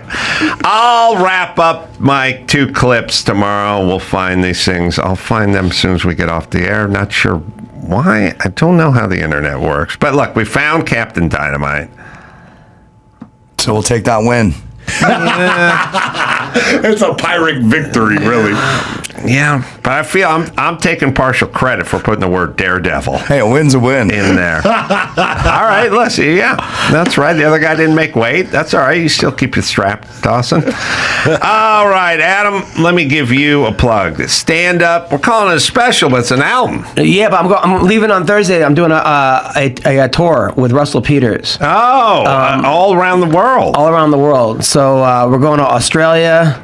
We're going to China, Japan, Singapore. So if you're out that way, yeah, swing on by. So I'll be at the Sparks Arena in Auckland, New Zealand next week, and then Sydney, Australia at the Kudos Bank Arena, South Brisbane, Australia, John Cain Arena, Melbourne, Australia, Perth, Australia after that, Hong Kong, Thailand, South Korea, Japan, Taiwan, Singapore, Malaysia. So I'll be all those places with Russell. I'm going to be in Phoenix. And then I'm also writing for Gutfeld now, too. Oh, you are? Which is nice. Yeah, Love Gutfeld. Yeah. I'll be in Phoenix this Friday, Saturday, and Sunday. Desert Ridge Improv. Probably going to sell out, but come by, say hi, see how that goes. Adam Hunter, this was fun. Come back. Anytime. I hear great things about your show, by the way. Anytime. About your live show. Oh, you do? Yeah. Well, tell me off the air. For real. Until next time, Adam for Adam Hunter and Mayhem saying mahalo. Yeah, get it on. Got to get it on the chest. Dr. Drew board certified over there in New York City. What's going on? Yeah, buddy. What's happening? So, I get to think about these various cities as I travel around, and I noticed that Mayor Bass is on the rampage right now saying that President Trump is using the National Guard strictly to go after black and brown young people in terms of his campaign to make Washington, D.C. safer. Oh, and I thought in D.C., yeah. Yeah, and I thought that logic is so weird. So if it, and then I thought maybe that's why we have such crime problem, because if it's being perpetrated by somebody whose skin is not white, you're not allowed to go after it? Is that the logic? Well, their logic is, as I say to you constantly, Drew, it's a retarded reverse engineering. And it's like if there's too many students of Asian descent at UCLA, then the way to fix it would be to take out the Asians and install black and brown kids, right? And the way to fix it is to ask first the question that I asked of Gavin Newsom for 45 minutes, what's going on with black and brown people that they're not able to get savings accounts or checking accounts? What's going on? Right. Now, he spoke to me for 20 minutes he presented a problem. Okay, the problem he presented, and I'm not trying to bring it back to me or Newsom, but there's a problem that's presented. Why are so many young black men being arrested? Why are there too many Asians at UCLA and not enough representation with the Hispanic young men? Why in California are black and brown people not having access to checking accounts, according to Gavin Newsom many years ago? 50%, up to 50%. Okay, that's the problem. That's the problem. Okay, I just did a car race, and you have to look after your own car, and if there wasn't enough air in my car tires, then that would be the problem. And I would have to say to myself, why is there not enough air in my car tires? The answer wouldn't be go find guys whose tires were properly inflated and yell at them, or see if I could get some air from them. Do you know what I mean? Or yell at, pit crews or marshals or track officials because it was unfair that I didn't have enough air. There's a problem. All right. Too many Asians and not enough Hispanics at UCLA. Okay, there's the problem. Too many blacks being arrested, and black and Hispanic, no access to checking accounts. Okay.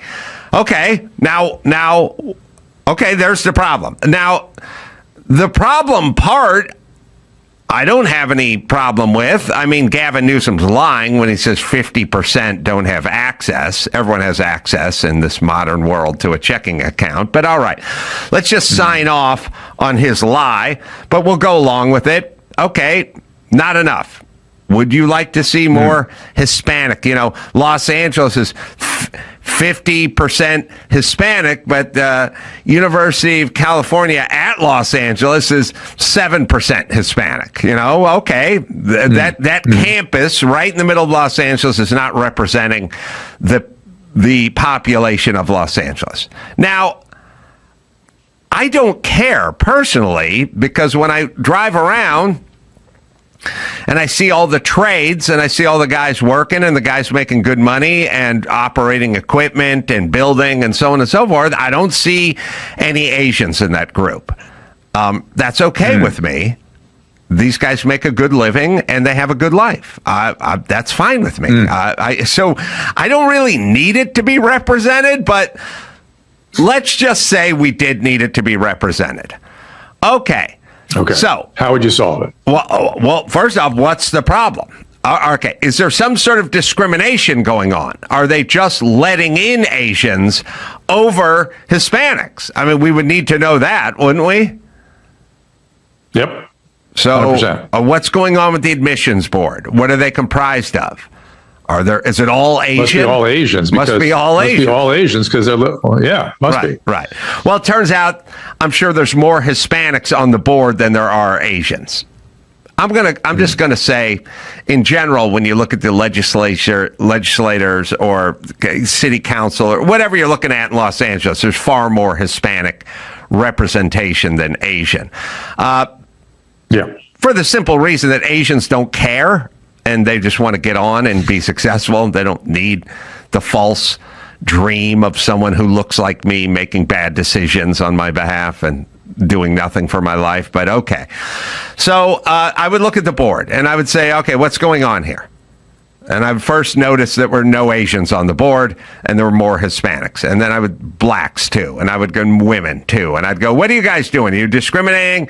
And then they would go, no, we're just looking at SAT scores and grade point averages and things like that. And I'd go, well, can you fudge it a little bit? You know, let's just say an Asian got a 1,500 on their SATs and Hispanic got 1480. Couldn't we just let the Hispanic in over the Asian? And they'd go, oh, we're already doing that. I'd go, oh. What else are you doing? Like, what if an Asian had a 4.2 GPA, but the Hispanic had a 3.9? Could we let the Hispanic guy in over the Asian? They'd go, yeah, we're already doing that. I'd go, but well, then I don't get it. What's going on? And then they'd say, well, there's just not enough qualified or even slightly underqualified Hispanics showing up at UCLA. And then I would go, what's going on? Why? Now, it's at that point that Gavin Newsom says, I have no idea. It just is.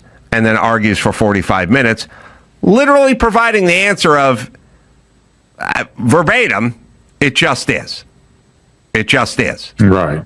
Which, by the way, it's like saying, why wasn't there any water in the aqueducts when the big fire broke out 8 months? Right. It just is. Right. It just is. No, it's because there's no water. There's no water in this. There's no water in the aqueduct. Cistern. That's why. It is. No it just is. Okay. Because so there's no water. Gavin Newsom's answer to me for 40 minutes was, it just is.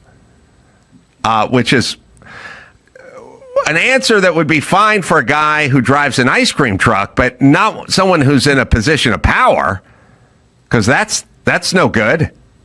Oh, because just is doesn't fill that aqueduct, does it? So no. He's inept. And now what he is he's lying, because what he doesn't want to say is the Hispanics family don't put an emphasis on education like the Asian family does. And that would get him into trouble for speaking the truth about that subject. And so he would never say that. So he constantly he toggled between it just is and everyone is suffering, which is an insane. I'm looking at the demographics insane. Yes. At UCLA, it's 30% Asian, 25% white, 25% Hispanic. the faculty, and they won't give you information on the admissions committee.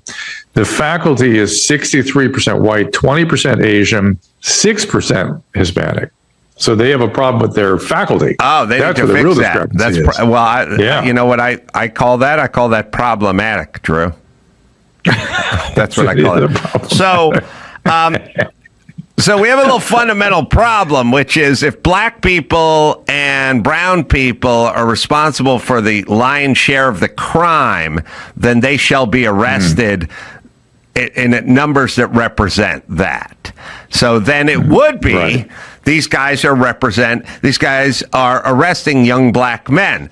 That's the problem. Now we have to figure out in D.C., are the cops, who's running the police department, or who is in charge of D.C. And the last I checked, they always have a black female mayor and a black female police chief. So are they, in fact, discriminating against their own, or is this a National Guard thing? But let's just say... Or is this why they won't go after crime? Yes. They refuse to do it. Well, let's just say the National Guard... Let's just say there's some 15-year-old kid and he's just walking down the street and he's black and he's in D.C. First off, why does it behoove the National Guard to grab that kid who's walking to school with no criminal history, no weapons on them, and throw them somewhere? Why does that behoove them? You know, what's in it for them? What's in it for ICE to arrest the wrong guy and take him to Alligator Alley or whatever? What is in it for them? And the answer is nothing. Nothing. So this is again the human motivation piece that's left out of every conversation. Right. Now they go, well, it's because they're racist. Well, who's racist? Right. The 23-year-old National Guard guy? That guy from Indiana? Who may be black or Hispanic himself? I mean, why would he be a National Guard if he weren't racist? He went there remember that whole argument? Right. So and why would it be more dangerous to walk around if there's a strong police presence? And listen, PCH in Malibu is literally crawling with cops right now because of the fires and because of speeding and because of potential for looting and what have you. It's just lousy with cops. And guess what? I've never seen more people drive 25 miles an hour down PCH in my life. They're all going 20. They post the speed limit in the construction zone. The speed limit posted is 25. There's just a long procession of 30-mile-an-hour cars just crawling down PCH in perpetuity. Why? Well, they got the message. There's a lot of cops. And they don't want to get pulled over. Now, are the cops pulling over people that are going 25 miles an hour? No, they're not. No. Why not? Well, there's nothing in it for them. There's nothing in it for them. So they don't do it. They don't care what color you are or what kind of car you drive. They pull you over when you hit 40, 35 or 40. Now, I've never felt safer in a neighborhood in my life going out if you go out for a walk at night because it's literally just cops all over the place. So now I'm a white male, so what do I have? But the cops aren't hunting me down, except for the cops are predominantly Hispanic and black as well. So again, it's a math that never really works out. Now I don't know if they believe their math. You know what I mean? Like every time you turn on MSNBC and you have one of those dumb, bald black chicks and somebody's saying, well, what's wrong with more police presence? Doesn't that make it safer? I'm a black woman living in the United States who works for MSNBC and is married to a guy as a investment banker. Is that? Oh, okay. Well, let's check. How many times have you been detained, rounded up, or disappeared? Is this a frequent thing? When's the last time you spent the night in jail? You know what I mean? Like, well, let's dig into this. Well, okay, what's it like? What's it like when you go out for dinner in D.C.? Are you allowed to go out to dinner and eat and then have a drink and come back, take an Uber back to your apartment? Is that something you can do? Or Tell me about it. I'm curious. What is it like to be a black woman living in the United States in 2025? Somebody needs to ask her that. Well, you brought it up, or she brought it up. Give me the details now. Tell me. Well, this is the thing that nobody ever does. The follow-up question, the data. Like, okay, what is it we're talking about? Tell me exactly what we're talking about here. So we're not just talking about feelings again. Well, I am overwhelmed that this race hustle has been able to carry on into the 2025s. I'm astounded at it. I've been yelling about it for 25 years. I think people are starting to catch on a little with whatever the race hustle is. Finally, it's mainly scared people. And Drew, you could count yourself amongst the scared several years ago. 100%. Let me tell you what's in the fear is guilt. There's a collective guilt. You feel bad about it. Maybe it's not even guilt. You just feel bad. People have been self-preservation. Self-preservation. It's not guilt. You don't want to get judged. Yeah. You'll get called out, or you would. I mean, maybe not anymore. Listen, there's an issue with the black family. How long ago did I say that, Drew? 20 years ago. 20 years ago would have been 2005. Isn't that around when you started talking about this? I don't remember you in the 90s talking about it. Maybe you did. Drew, you know what I used to say? What I used to say about your kids when they were 5. We don't have to worry about my kids. Right. Why? Because they have our families together and involved in their education. Right. Their rearing. Right. Family and education. Right. Family and education. Then it went to the black community right after that. Yes. Okay. That's always. I got more like 30 years on this subject. Could be. No, not could be, Drew. Well, I didn't say black. I said the problem with the communities that are failing is that dads aren't there. Dads aren't there and the families aren't there. You would just say de facto, that means black. No, I would say you know what you would say? I'm gonna push back and say, here's what you would say.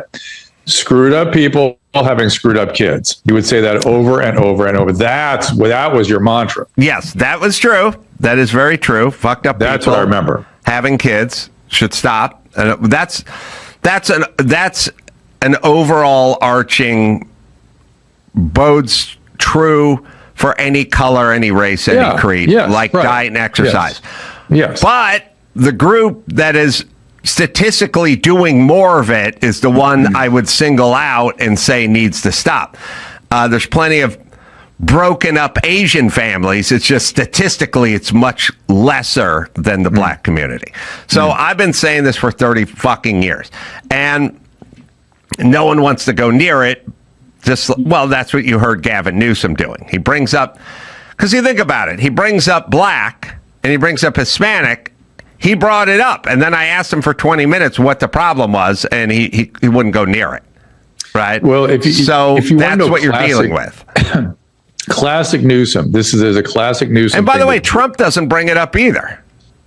Yep. He just goes, we got thugs out there. I mean, he kind of speaks in code, but look, if you want to know, the question isn't what's going on with the police departments or what's going on with the street takeovers in Los Angeles or what's going on with the 13-year-old gangbanger shooting somebody in the middle of the night or whatever. The question is what happened to the family? What is going on with the African-American family? What's going on? That's the only question that need to be asked. That's the only question that's never asked anywhere. And Al Sharpton is not bringing it up. Trump's not bringing it up. And Gavin Newsom sure as fuck not bringing it up. So a classic Newsom. And Karen Bass not bringing any of that shit up either. She just wants...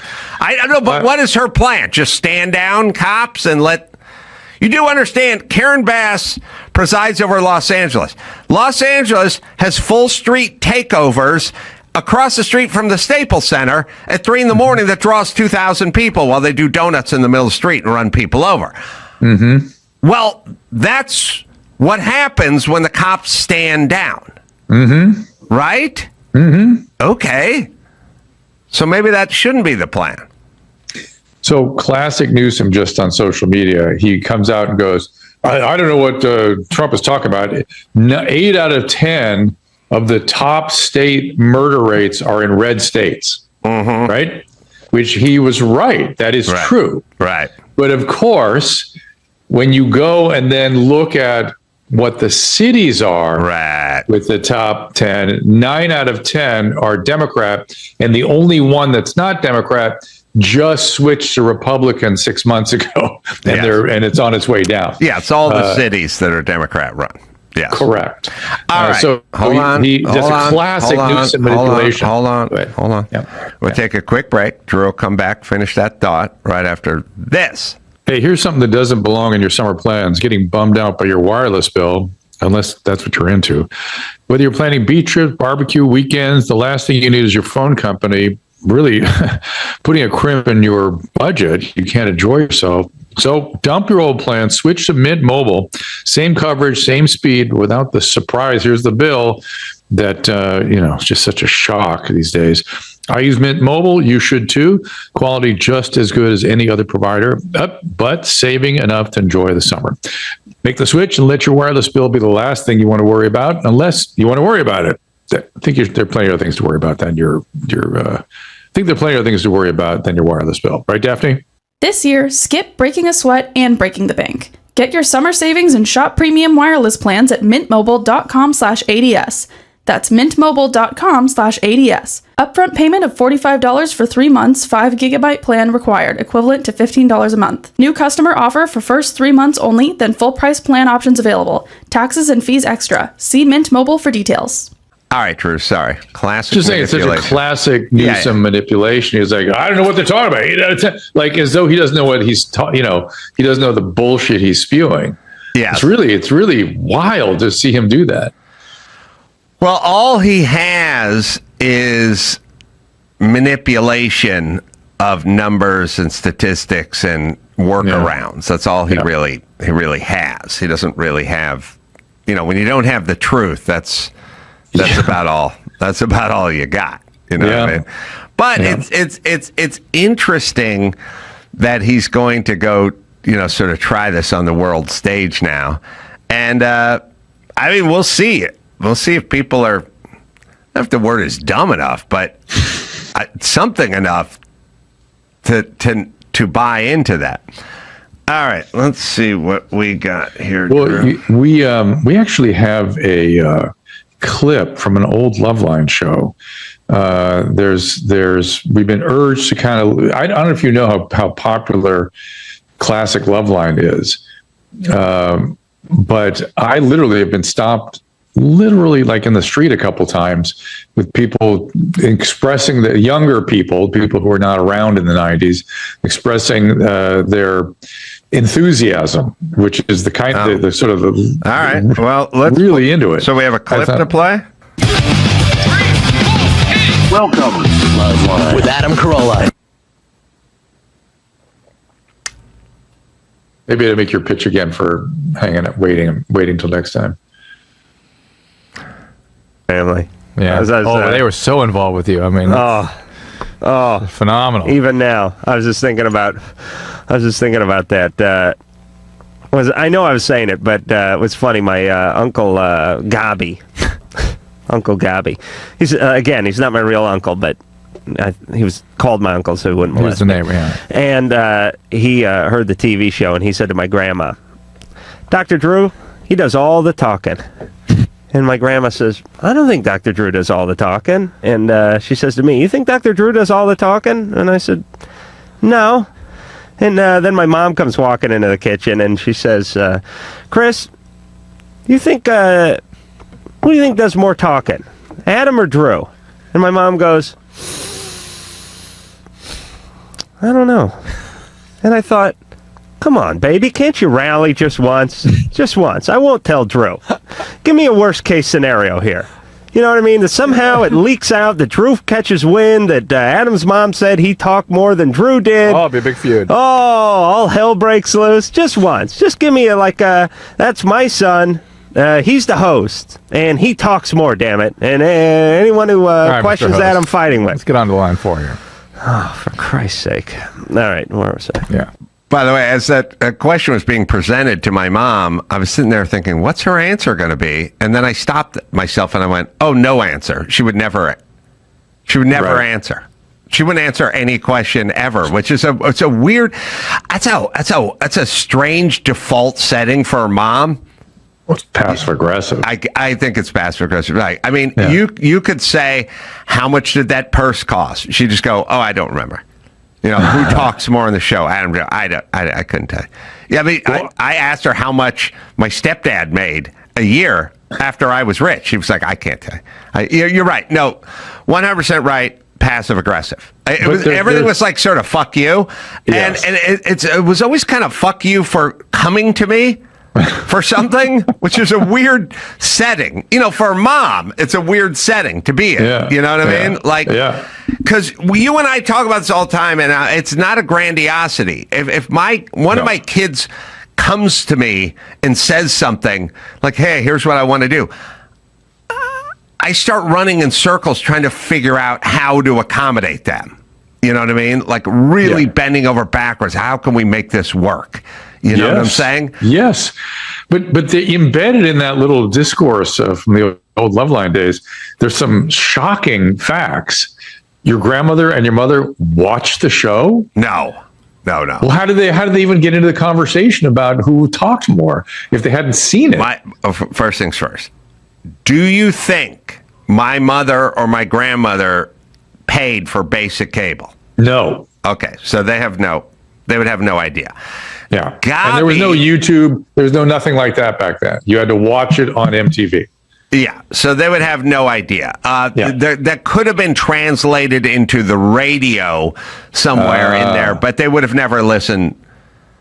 But they could have. They've obviously free access to the radio, but they would have never listened to the radio. I think Gabi was sort of asking.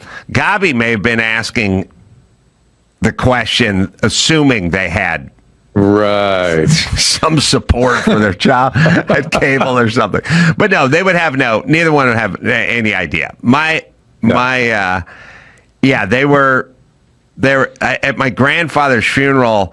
I forgot. I haven't told you this one in a million years, but at my grandfather's funeral, one of my grandmother's old friends, she's probably 85 at the time, Hank Gale, she was explaining to me that she turned on the TV and Loveline was on, and I was just talking about fecal matter for 20 minutes straight, and I said, I really wasn't. I really wasn't. And she said, oh, yes, you were. Yes, you were. And I just said, I wasn't. And she's like, yes, that's all you did.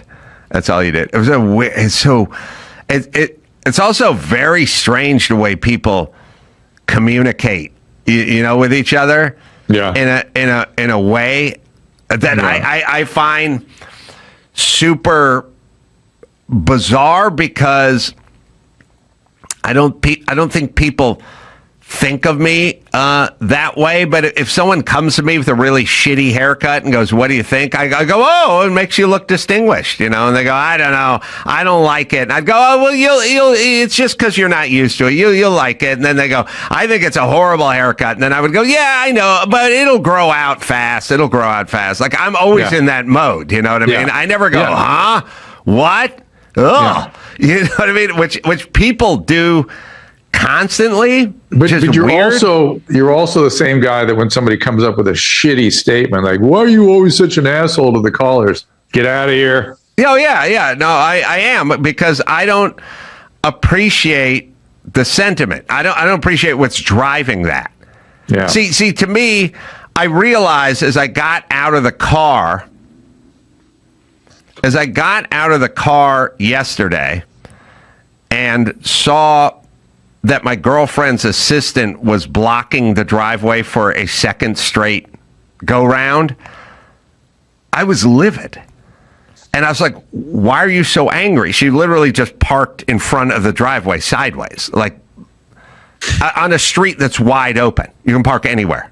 Just park that way. And that time before, she just parked dead center in the middle of the driveway, so I couldn't pull up to the right or to the left. And I realized, like, why am I so angry? This is a nothing burger. Why am I so angry? And then I realize, for me, everything is symbolism. Everything. Everything is symbolism. And I will, that same person, I could hand them a Fabergé egg and say, bring this upstairs and set it very carefully on the bureau. And I could hear it fall and drop on the staircase and shatter into a million pieces. And if I walked up and she said, oh my God, I'm so sorry, it slipped out of my hand, I would say nothing. Nothing.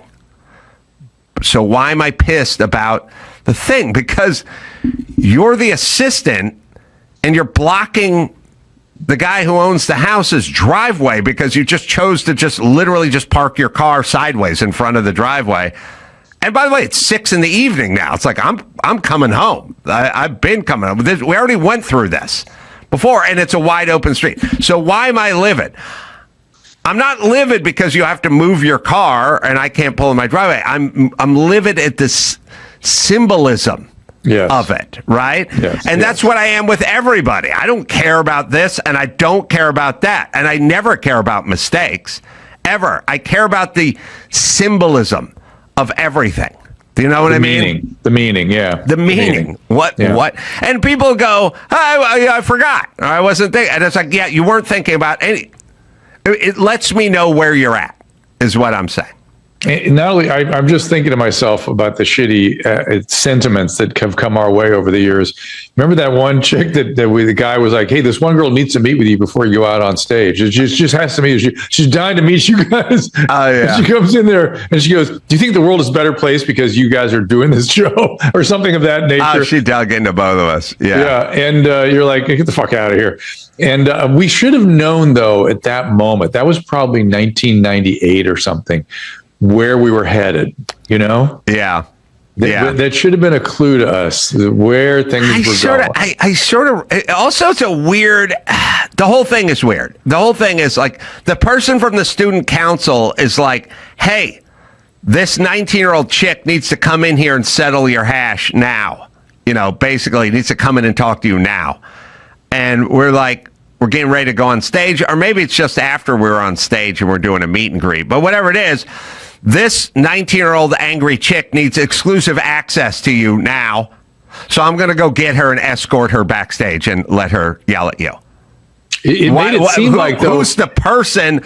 Yeah. You know, where's the protocol? Like, who even decided that's a good idea to have angry cunt Nancy at 19 come back and yell at Adam and Dr. Drew before they went out on stage? But he made it seem like she was a fan and was dying to meet you. Yeah, to be fair, like they didn't know how much vitriol, but it was clear the person wasn't a fan.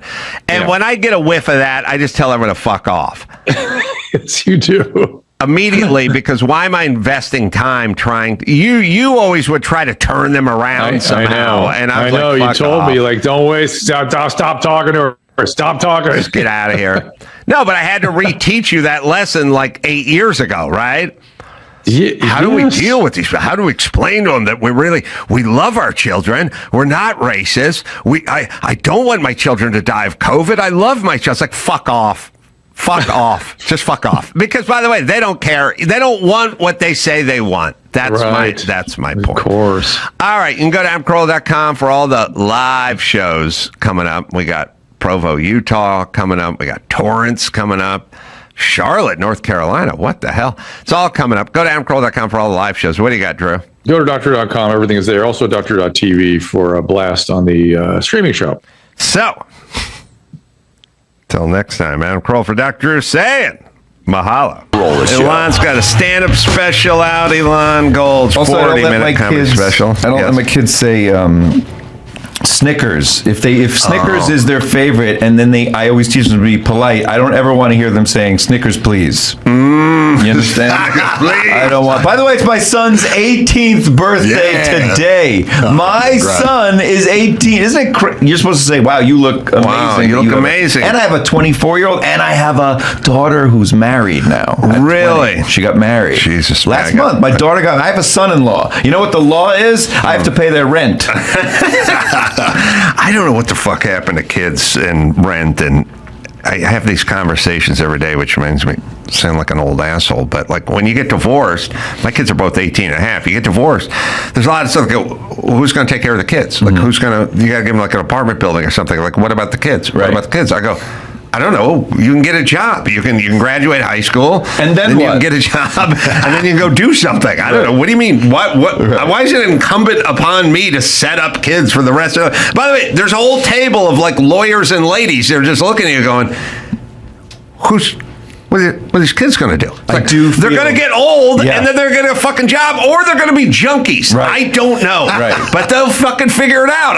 What am I supposed to do? Just work into my 90s so they can have shit because they don't feel like working? I don't think it's about you working for them to have stuff. I think that because I feel the parental pressure of setting them up. They need to be set up. My connections will help them with getting things. You know what I mean? And people do that all the time. No, I get. Listen, you want to do sports? I'll interview. You're going to make a call. Bill Simmons is a friend, and he can maybe get you a job on his podcast. Okay. Exactly. Sorry, ma'am. News. Sorry. We got some news.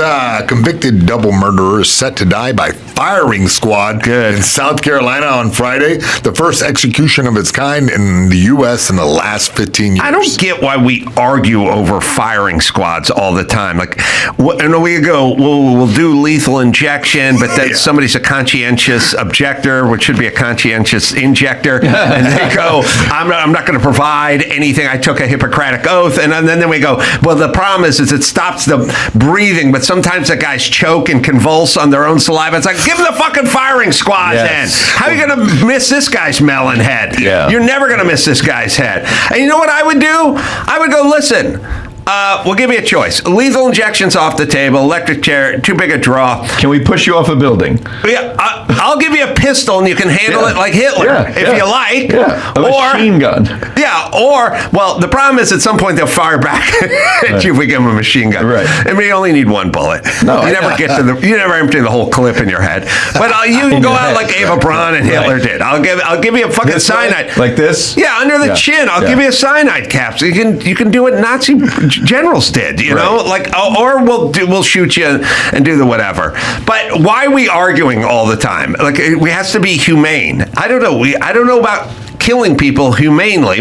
Most people are not killed humanely. Right. Whoever this guy killed was not given a lethal injection and having a priest standing by them, right? Right. He fucking put a shiv in someone's liver. No, too, he killed his ex-girlfriend's parents. Yeah, tied them up, then beat them with a baseball bat. That had to be great. If that's the way you go with your wife, like this guy's beating you to death. It's insane. Separate rooms. In separate rooms. But your last discussion with your wife while you're dying is going to be an argument. I told you this guy was bad. I told you. No, you wouldn't listen. Wait. Heart of gold. Heart of gold, you said. You said, I'm happy. You said you wanted grandkids. Remember I told you I had this bad... Hold on, I'm being beat with a bat. Hold on a second.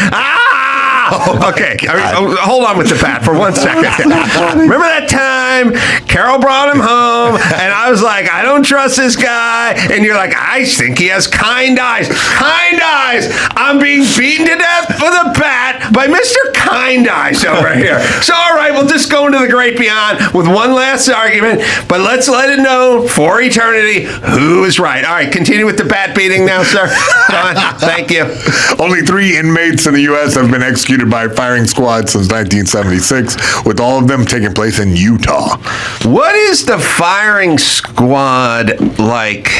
The methodology is 3 volunteers will fire at only him through 3. A small opening in the death chamber. Oh, really? Yeah, you'd be strapped to a chair, have a hood placed over his head, and a target placed over his heart. I say they make him look a target at it like over the heart. Oh, yeah, you don't see the guy. Oh, interesting. He has to wear a hood. That's weak sauce. If you're like man enough to kill people, then you're man enough to die. Right. Yeah. I also picture the guy who's like the tag along guy. Hey, we going to the gun club Sunday? Yeah, it's like a gun club. You just show up. Know where it's going. It's right there. You see that? Just shoot a ball in that hole, and then you don't know. I didn't know they did it that way. I was picturing like hay bales out in the courtyard. Yeah, no, you know? I was surprised at the methodology too. The weird thing is that he requested the unusual punishment after fearing the electric chair would burn and cook him alive, and then he heard three previous inmates took more than 20 minutes to die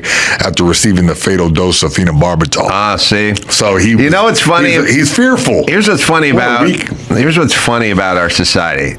Like, if this guy was facing the fire squad or just put to death in California, they'd be like, we're going to strap you to an electric chair. We're going to give you the firing squad. And I go, okay. Any last requests would be like, could I have a cigarette? No, sorry.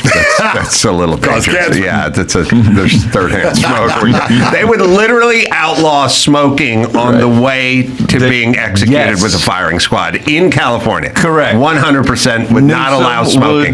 There would be an issue if somebody wanted a cigarette before they were put to death. And they would find a way. By the way, I was just in Israel, and you know how the quintessential Israeli cab driver just smokes. Like, could you imagine getting into an Uber? A guy smokes cigarette after cigarette. The entire car is filled up. I'm asking him, like, can you open the window? What this? Right, and he goes, why you want it open? I go, the smoke. He goes, smoke? It's good for you. And I'm like, no, it's not. And he goes, what? Tell me what's good for you. And I go, I don't know, like vegetables, fruit. He goes, fruit. Fruit has a lot of sugar. You know what has zero sugar? Smoke. That really happened. When you see, I believe it. It's also weird when you go back and you see like old movies and stuff. Like, I was watching Laurel and Hardy, sorry. I was watching Abbott and Costello in the Jack and the Beanstalk. It came on TV. Yeah. I don't know why, but it came on. And I just started watching it, like a movie from the 40s or the 50s. And they get jobs as babysitters. And they come walking into this home, and they're walking into the home. They go, all right, we'll be back at 11. Now watch the child. And they go, all right. And the guy, the couple leaves, and Costello or Abbott or whatever, they look down. They go, well, cigars. Don't mind if I do. And he pulls a cigar and he just starts to light. He's standing in these people's living room, but that's not the bit. Puffing on a cigar. Right. And I'm watching and go, could you imagine babysitting someone's house? You just come in and light up the stogie, and the kids standing there. And the cigar lighting wasn't the bit. No. That's the point. That wasn't the joke. That was just space work. That was just something to do in these people's living room. Correct. Yeah, versus just standing there with their hands by your side the whole time. Cigar, don't mind if I do. And he's just puffing away, and I'm sitting around and go, Jesus Christ. Yeah, times have changed. We have a special guest. My next guest, she's a funny young woman. She's making I'm glad you're all in a good mood tonight, by the way. I'm glad. Remember when he said that? Yeah. He always said before a comedian, I'm glad you're all in a good mood tonight. We've got Carolla here. She's playing the Yuck Yucks in Toronto on April 12th to where is she? Is she really? Does she have dates? She's got dates. She's going to be someone's now on the Yuck Yucks. She's done Letterman 25 times. That's nuts. By the way, that with a condom. Huh? Oh, with the Letterman show. Sorry. Took me a second. All right. You know, she dated Jerry and worked for Jerry and worked on Seinfeld and worked on Seinfeld. That's why we talk. She's here, by the way. Okay, sorry. Yes, that's funny that we talked about Seinfeld so much, and then she's coming in. So I will ask her about that. All right, so they stand 15 feet away, according to the graphic I saw, and they shoot them through a hole in the whatever. And then the question is sort of like, do they do it Mafia Hit style, where they like put plastic down, and have them sit in a folding chair, or do they just come in and mop up? Like what? This dude's a load, you know what I mean? Like somebody's going into the room, and somebody's got to show up with a stretcher or a pallet jack or something. You know what I mean? Like I would put a pallet in front of him and a pallet jack, and I just go, your fat ass going to fall forward. You're going to land on this pallet, and then we're just going to work you out of it like we work at a Costco. Sorry. I like it. Right. I never knew there were firing squads.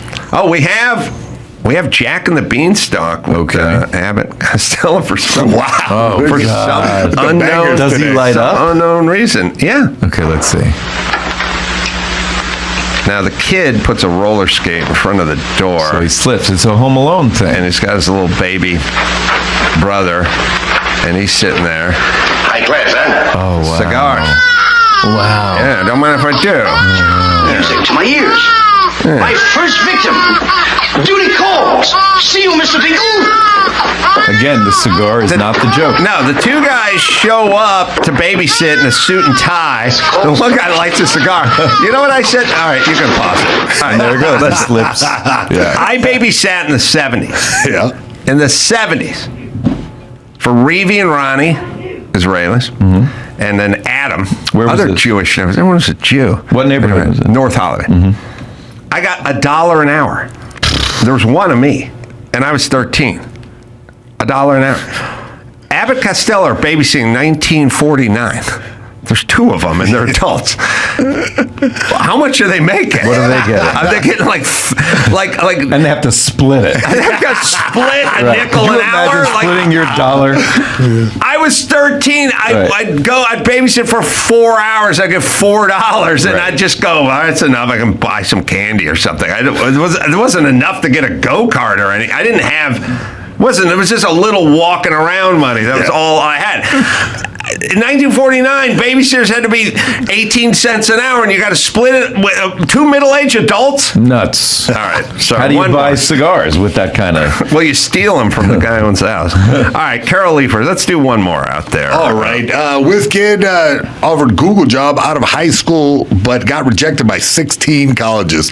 Now he's suing for discrimination. High-achieving student is taking legal action against several universities, alleging racial discrimination. Stanley Zhang, a 19-year-old from Palo Alto, California, boasts a 4.42 GPA and a near-perfect SAT score of 1590. I don't like this GPA over 4. It doesn't make sense. It's the fucking coach yelling, I need 110%. Like, no, you don't. It's 100. We're maxed out at 100. It's 4. You can stop at 4. Stop at 4. Yeah. That's it. Am I right, Tom? How many slices of pizza? 9. There's 9. He's got 9. 9. I was at the home show. Yeah. I swear to God. You think, okay, he's got a 4.2 GPA. It just stops at 4. It needs to stop at 4. You can't give 110%, but if you want something that's even more infuriating, but not to you two with no building skills, in the woodworking world, in the world of hardwoods, dimensional lumber, I'm talking not engineered lumber, I'm talking about hardwood, I'm talking about the real tree fallen dimensional lumber. Yeah. When I'm talking to the person at the home show and I'm asking, they go, we use real wood on our cladding on the side of the, I go, what size wood planks do you use? They go, we do 5/4.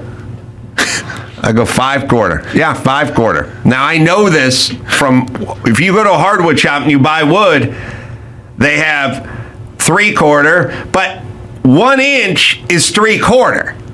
When you go to the Home Depot and you go, give me a 1x6, you don't get 1x6, you get 3/4 by 5.5. Mm-hmm. That's how it works. So if 1x is 3/4, then what is a true 1 inch? It's 5/4. Because 1 inch is 4/4, but 1 inch is 3/4. So they call it 5/4. And I go, you understand that's not real. It's not a thing. You can break something up into quarters, but you can't have 5 of them. That's 20%, not 25%. So in the world of lumber, a true 1 inch thick is not 4/4, it's 5. And that is equivalent to 110%. I can't. That's amazing. I can't believe you used that analogy to this Jewish person. I know. Who doesn't know from lumber, who's never been inside of a Home Depot. You know. Yes, Costco. We'll go to Costco. You know that. Costco, sure. But Home Depot, it's not for us. Costco, yeah. We love bulk. Give me 13 of everything. But Gilbert, you know. Yeah. everyone knows that a 2x4 is not a 2x4. Okay. That you know, Fine. right? Fine. And you know that a 2x4 is 1.5 inches by 3.5. Okay. Weird. And 2 being 1.5 inches is just 3/4 and 3/4. So I call it a 2, 1 and 1, but it's, give the 110%. it's always 3/4. This is the perfect analogy to the wrong guy. This guy, this Asian fella, who's trying to get into all these schools and suing because they're not letting him in with his high GPA, over 4, and his almost perfect SAT scores. Listen to me, everyone. Let me explain how life works. You start off with the best of intentions. You say, we need more diversity at UCLA. All good intention. All good. And then what? Well, we need to defund the police and have community policing. You know, okay, Mrs. Pie in the Sky, that sounds great. So you go, listen, UCLA does not represent enough Hispanics and enough blacks and enough whatever, you fill in the blank. So we would like them to be represented at there. And no one can argue with that. You go, good intentions. And then at some point you go, well, there are just not enough Hispanics or blacks or whatever that are going to make the cut for UCLA. So then you go, okay, we're going to have to adjust that for these people. So now you start lowering the test scores or adjusting for those people. And then at a certain Let's point, turn the merit volume down. Yes, and then at a certain point, you go, UCLA campus and enrollment is not infinite. It's finite. So we can't just go, let's let all of this in and all of that in. So then at a certain point, you go, we kind of are full. So now you go, okay, but we want diversity. All right, who do we have the most of? Asians. Okay, so here's what we're going to have to do. We're going to have to up their score in order to get into UCLA, and we'll simultaneously lower black and Hispanic or whoever we have the least of so that we can balance this out. There is no such thing as just going, we're going to be inclusive. Somebody's got to get kicked out. And somebody needs to be discriminated against in the name of your inclusivity. That is the insane thing, because you're 100% So get off your fucking pious mountain, all you pricks. You're 110% right. You're 4.9%. I'm 5/4 better. You're 5/4 better, and I'm not kidding, because when to encapsulate what you just said, even intentions that are meant for inclusion and all the good stuff that everybody would recognize as this is a nice thing, end up as the most racist, discriminatory policies. It's all a shit show. It's a shit Everything show. is let's because just they take shut it too far. We'll just shut Los Angeles down for 8 days till we curb the virus, and then we'll open up. Yeah, sure you will. They take everything sure you too will. far. Me Too was the correction, the societal correction that we needed, men needed. But then when you're going, oh, Aziz Ansari had a date with a girl when, no, not, well, okay, wait, stop for a second. Okay, start. Okay, stop for a second. It's like, he's Me Too'd for that? This is the problem with everything. And then what? All right.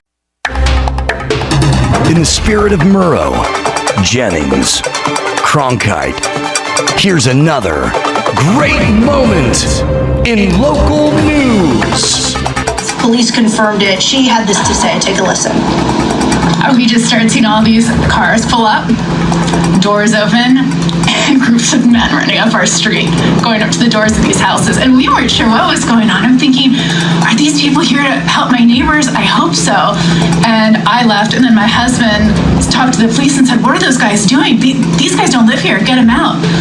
My next door neighbor said, his quote, there were like 100 people that came up on scooters and were trying to get into any and all houses on the street. And did you physically see police officers stopping them? I didn't. That's a great moment in local news. Now, back to the Adam Carolla Show. Yeah, looters. We've been looting in this city, sort of ongoing slow motion looting at the Rite Aid or at the Prada store or wherever we may be, sort of for a while. I think we're acclimated to looting. I think I feel like I'm used to it. They're building it into the budget for the year. Looting in. Yeah, they have like lost budget. Maybe we'll have to start doing in our homes what they do at the Save On or the Thrifties or the Rite Aid, where we just start putting our toothpaste in cages. Yeah. Put our universal remote in the cage. Like we'll just cage it off, and then like when the looters show up, I'll be like, I have to. This isn't my department. Yeah. I do home goods over here. We got to get my old lady if you want to get this prescription drugs or whatever. I don't have the key, but hold on. I'll see what I can do. You just push that buzzer. Someone will show up at some point and help you loot. You could get a security guard who just sits on their phone all day to stand by the door. Listen, like I said yesterday, I've said it before. They have those. My invention is, they have those plastic owls that are on the signs, like so the birds don't shit all over the place, or I don't know. That's exactly what it's for. They figured it out, but they put the stupid plastic Korean with the hunting rifle right on top of the roof. Do Korean hunting rifle? What's that? Oh yeah, well it's a Korean. It's my plastic Korean. Okay, but we do a nice job on them. You know what I mean? We used to, I don't know, who's a famous Korean? Maybe some guy from Kim Lost. Jong-un, Kim Jong-un. He's a little paunchy. I'm looking for fit Korean. You know what I mean? Korean? Who's a Korean? I know who it is. There's an MMA fighter called the Korean Zombie. It's right in his name. You guys know what I'm talking about? Yeah. Real fit, mad MMA skills. Yeah. That guy, we lay him up like they do with porn stars when they're doing we're doing the rubber pussy version of Christy Canyon or Ron Jeremy's dick or whatever. We use a Korean Zombie. We get the 30-06. We don't put rounds in it, obviously. It's a plastic Korean. And we just straddle him on top of the roof. No more looters. Yeah. Wow. Do we tie a necktie around their head? Like a Rambo type bandana thing. That was my favorite part about watching all the old videos from the LA riots back in the 90s, was those dudes up on the top of the liquor store actually took like a necktie and tied it around like they were going kamikaze style. I love that. Yeah. I hope you take this. Inspirational. You take this in the spirit, which is, attendant Rudy, you dress your plastic Korean the way you want. Thank you. Let me do what I want. That's right. Okay. Everyone can do their own fashion. I put my guy in fatigues. I'm old school. I do turn the cap backward. Yeah. Which, that's means it's go time. Yeah. Right. But if you want to do the sort of frat guy with the tie around the thing, that's fine. Rolled up sleeves on the button up. Yeah. Yeah. Yeah, I like that. I may even put a smock on my guy like he works at the house. You know what I mean? Sure. And he grabbed his gun and went up to the roof, like kitchen staff or something? Well, these guys worked at liquor stores in South Central, so all the South Central liquor stores were owned by Koreans, and then folks who lived in South Central thought they were going to help themselves to some Cools and pineapple soda. I'm not going to say what race they were. And these guys at some point got up on the roof and just started shooting people. My Korean, I'm going North Korean. He's going to have like a little, the communist flag on his shoulder. Yeah. And he's going to have a look on his face like, if I don't take you out, they're going to put my family in an encampment somewhere. He means business. I'm going to go Disney. I'm going I think I just might go with one of my favorite movies and just do a Mulan move. Oh. Because people wouldn't expect her to have such power. Right. I think you'd be like, just a little girl on the roof. But then you're like, what's she going to do? You might be more terrified. You don't want to be humiliated by her. You don't want a Korean? Yeah. Yeah. No Korean? No, I'm not going with whatever you guys got going on. I'm going different. I'm going different. Squid Game. Yeah. I'm going Squid Game. Is there any footage of the LA riots with the Koreans on the roof? But it's good. I've been talked about this quite a bit. Fitzdog, the full military uniform's a little on the nose for me, but I like where your head's at because it says authority. But I'm looking for guy who was working at the liquor store who grabbed his hunting rifle and sprinted to my house. I went a little bit of a on-the-fly kind of vibe to it. He had a rifle behind the cash register, like it's his cash register rifle. And I called him, and he hightailed it up to my place and got up on the roof. Yeah, you upgrade for the automatic spritzer to make it look like there's a little glisten of sweat on his brow before he starts popping caps. Oh, yeah. I'm trying to, like I said, it'll be enough eventually, but eventually the seagulls caught on to the plastic owls. You know what I mean? After a while. There's no fear anymore. Yeah. You're only going to get through so many natural disasters and so many riots with your fake Korean rooftop Korean. You know what I mean? And you know what? When all's clear during the holidays, put a Santa beard on him. Yeah, that's you know it. what I mean? Just come lean him up against the chimney. Like Santa's lost a few. He's got a hunting rifle. Don't worry about it. And He's already up Ho there. probably is his That's last name. Yeah. See, they got the tie around the head. See They got what I the mean? tie I around told the head. you, yeah. This looks like Squid Games, to be for real. Blow up that picture. I mean, there are Wow. That's 5 badass. Koreans That's badass. with hunting rifles, and they got the Cobra Kai bandana tied around their head, and they're just up there shooting at anyone who's coming down to bust into their Quickie Mart. Yeah. Super effective. You can talk all you want about like healing the city and doing the right thing and coming together, or you can just throw a Korean on the roof and they stop lighting fires. And Like sleep super at fast. Yeah. Jesus. I mean, looting's been going on forever. Wasn't the country basically founded on looting? Well, not Korea. Let's be real. Korea's had Koreans on the roof the whole time. You know, I was thinking about this because back in Minneapolis, we had riots not that long ago, and there were a lot of business owners, even though there's a lot that say, no, that wasn't the case, that when shit started going down and people started lighting buildings on fires, they were like, you know what? I would like my building to also go up in flames so I can have insurance pay for it. Oh, We've lost really? it. We've lost our way. Koreans protect theirs. Yeah. Back in the day, man, like Minneapolis, they were like, no, we hate this building. It's a piece of shit. We're trying to get people moved out. Go ahead and light my business on Listen, with fire. all due respect, especially after your devastating loss to my Rams, you got Somalis over there. You got skinny people trying to hijack liquor stores. Yeah, you are right. You don't have Koreans. Yeah. You know what I mean? You can't defend. Look, you need a super tanker brought to Somalia. That's your people. You need a liquor store protected. That's us. That's Koreans. You understand? You needed more Koreans over there when the shit went down. You're You had right. Somalis, Yeah, skinny yeah. guys. Trying to pronounce the captain's name, not going to work. Yeah, Terrifying. Th're great on the water. That's They're why good they on moved the to water. Minnesota. They're water people. Yeah, all the lakes. The balls to take over a boat. It's so weird that you remember the bandana. I forgot the Cobra Kai bandana around their heads. Yeah, because I had gone for Halloween.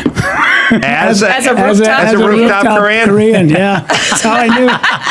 Rudy, I don't doubt it. Did you go rooftop to rooftop? Yeah, so for I Halloween? went 2 years in a row. I went as Korean rooftop guy, and then the year after, this was right after 9/11. The year after 9/11, I had a huge beard growing out, and I'm 22 years old. I look back on this and think, God damn it! But I went to Home Depot and I got like a piece of wooden, like a railing. You know, the roll. I don't know what you want to call it. A dowel. Yeah, so I got a dowel, probably about, I don't know, 6 feet long, and I chopped it into 8 pieces, and I made a small bomb. I Oh, fashioned my a bomb God. with screws on top of it, and then wrapped wire around it, and then Suicide bomber. put a towel on my head, and went out that night. And there was a couple of Marines that were like, "Dude, we're going to give you an opportunity to go home and change." I was like, "You know what? I think you're right. Maybe, hindsight 2020." But I was 22, man. Like, you know, that's what you do when you're 22. I went in blackface as Mr. T, and I'm offended. Did you really? That was a week ago. Yeah. Pull up the photo, guys. Dawson, pull up the photo. If you don't think there's a photo, there is a photo of me as Mr. T. But I shaved my head. I grew out the beard. Yeah. I did the whole 9 yards. I went full Mr. T. And like I said, you will see a picture. Is that Jim Carrey as Fire Marshal Bill next to you? Mr. D. No, that's my buddy Ray tried to drag me out in the street naked when I was many years ago in my driveway. Yeah, went full head shave. Damn. Went for the full black makeup. Went chains. Did the whole thing. Did the whole that's thing. a security guard you can keep in your house to protect your house from that looters. guy should be on your roof right now. Take care. I pity the fool who loots in Bel Air. That's not just black face. You did your arms and your neck and your ears. It's black soul. You have to do your whole body. Well, Mr. T went sleeveless, so what are you going to do? Yeah. You can't wear a cardigan sweaters, Mr. T fits, dog. You got to go full black. You guys commit to your Halloween costumes more than you do people in your life. This is amazing. That's a good point. Yeah, my buddy Ray went as a Hare Krishna. Shaved his head right on the spot. He didn't even know he was going as a Hare Krishna. He came walking to my friend Todd's apartment. I was getting my head shaved as Mr. T, and he just came walking in, and he went, "What are you guys doing?" I'm going as Mr. T. And my friend Todd had his wall razor out, his buzzer out, and he was like, "You're going as Mr. T?" I go, "Yeah." And he goes, "Okay, well, I'll go as a Hare Krishna. Shave my head, but leave 8 inches of it in the back." And nobody shaved their head back then. That was a strong. We're talking move. like 1984. Yeah. Like people all looked like they were in the band The Romantics in 84. Yeah. Like shaving your head meant, all right, you're not going to get laid for 9 months at least. Went for it. You all shaved your head, but you also had No secret surprise, meetings. this was a year you made $0. No, the year $0. Yeah, well. I never forget. I walked into my dad's kitchen the next day. He was like, I had washed off the blackface, but I still had the Mr. T haircut. Yeah.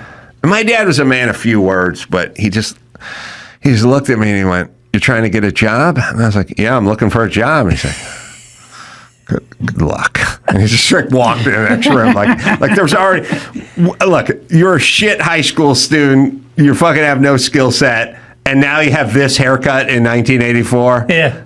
You're not getting a job anytime soon. Your ear is black. He didn't try to persuade you, though, like you were talking about before. He didn't try to push you. He just let you walk around in your He's just go back to the garage and shit into a decorative popcorn tin. You'll be fine. At least he didn't pee on the couch. When I was 13, I dressed up as an abortion. What? I put a hanger around my neck and ketchup all over my face, and all the guys were dying, and every girl was so fucking upset. They wouldn't talk to me for a while because their babies literally died. That's right. I love they made sacrifices. I love the inappropriate Halloween. That's a coffee table book right here. Yeah, it is. Absolutely. Like back before you could get canceled, back before pronouns, like back before any kind of civic judgment was going on. Here's what dudes dressed like. Well, we also, the default outfit was homeless guy. It was bum. They called it a bum, but we were homeless people.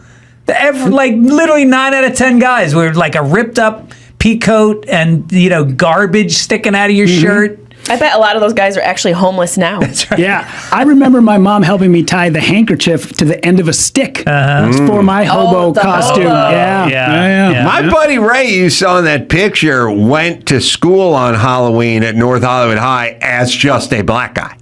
He just went black dude. Just black dude? That was an outfit. I mean, it's like, well, you had to be something different than what you were. Yeah. Did anyone ever go as a white person? Anybody see that? The standard move, our standard younger move when we didn't have any money for outfits or anything is you're because it was around football season. Your sister would wear your football uniform. This is like peewee football, like 12, you dress in their cheerleading outfit and they dress in your football uniform. And that way there's no money spent, no DNA, no issues. Just here's that, here's this. Didn't have to buy anything, didn't have to make anything out of a toilet paper roll and foil or go to the Home Depot and dice up some closet pole or any of that stuff. That's what you're talking about. Get a 6 foot, inch and 3/8 wooden dowel closet pole. Yeah, and I worked at a radio station at the time, and they printed in our yearly calendar a photo of me in that costume. Every year, oh yeah, man. So I could call somebody right now and be like, send that photo. It's around. Yeah. So hopefully it sits in a vault for a long time. We tried to go, me and a couple friends tried to go the year that Family Guy put out the bit Prom Night Dumpster Baby. Do you remember when they did that? Is it Prom Night Dumpster Baby? Yeah. We tried. Girlfriends were like, you guys do it, we're done. Yeah. That was the line. Yeah. There's a great one, speaking of hearkening back to politicians, I think it was Ralph Northam or something. Remember a few years ago, there was like a fraternity book or, a student book from college or something. And one guy was in blackface and the other guy was a Klansman who was standing next to him. And he got popped. He got called out on it. Oh, yeah. But he was like, I'm not necessarily the guy in the blackface. Like, I could be the Klansman. Like, I can't really remember. But it was... wasn't it? Oh, my God. Yeah, there you go. Ralph Northam. And there's a picture of a black guy standing next to a Klansman, and it's on his page. So it's like him with the Corvette, him with the cowboy hat, and then the senior photo. Like, this is college. And he's like, I don't think I was the blackface guy. Like, I'm pretty sure I was the Klan guy. And he was like trying to soften the blow, which is, I guess, damage control, right? Like, he was like, I don't remember doing the blackface. Maybe the Klan. I don't even know why this was in my portfolio. He should have just said he was an upside down snow cone, not even to try to say he was a Klansman. It's like a bad snow cone the costume. story that Ralph Northam, who's from, I don't know, Virginia. I don't know what he is. He's a congressman or something. He got in hot water, and he kind of went, I'm pretty sure I was the Klan guy. The way I remember it is he wasn't sure which one he was. He couldn't tell you which one. Yeah, right. He's like, but I'm an actual Klansman in real life. Yeah, it'd be like me going, did I go as Mr. T or was I Face from the A-Team? Like, I got a pretty good recollection of going as I don't quite Mr. remember. T. You when you put that much shoe polish on your face, you do tend to recall these things. Because you have mesothelioma. Yeah. Well, look, how tall is Ralph Northam? Because one guy is 6 inches taller than the other. I mean, point hood, Klan hood not included. But if this guy's 6'1", that's him, right? Because otherwise the guy next to him is 6'9", right? So is Ralph Northam. He's a Democratic Virginia governor, Ralph Northam. Oh, he's 6'1"? Oh, I did guess Ralph Northam. See, that's my gift. Some people, it's kids.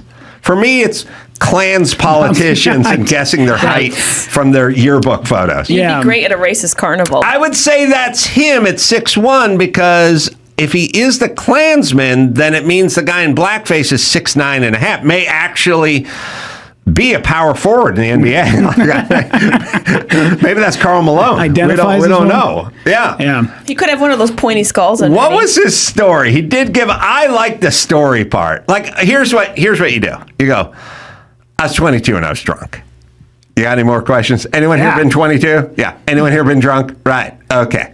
Next. Done. Instead, they go, I don't recognize that Klan hood, but it didn't find its way into the yearbook. So, all right, well, Dawson will find. What's his official story on which one he was? But anyway, go ahead. This is why I always put holes in my sheets, just in case I have to convince people I was a Klansman. Like, look, I'm telling you, I was the guy, not in blackface.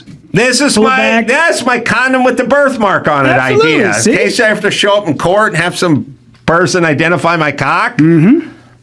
All she remembers is the 3 holes in your condom. That's right. What was the story, Dawson, or is there, or did there? It was an official story. It was good. Do you guys remember this? It was a while ago. All right. He doesn't have an excuse for it.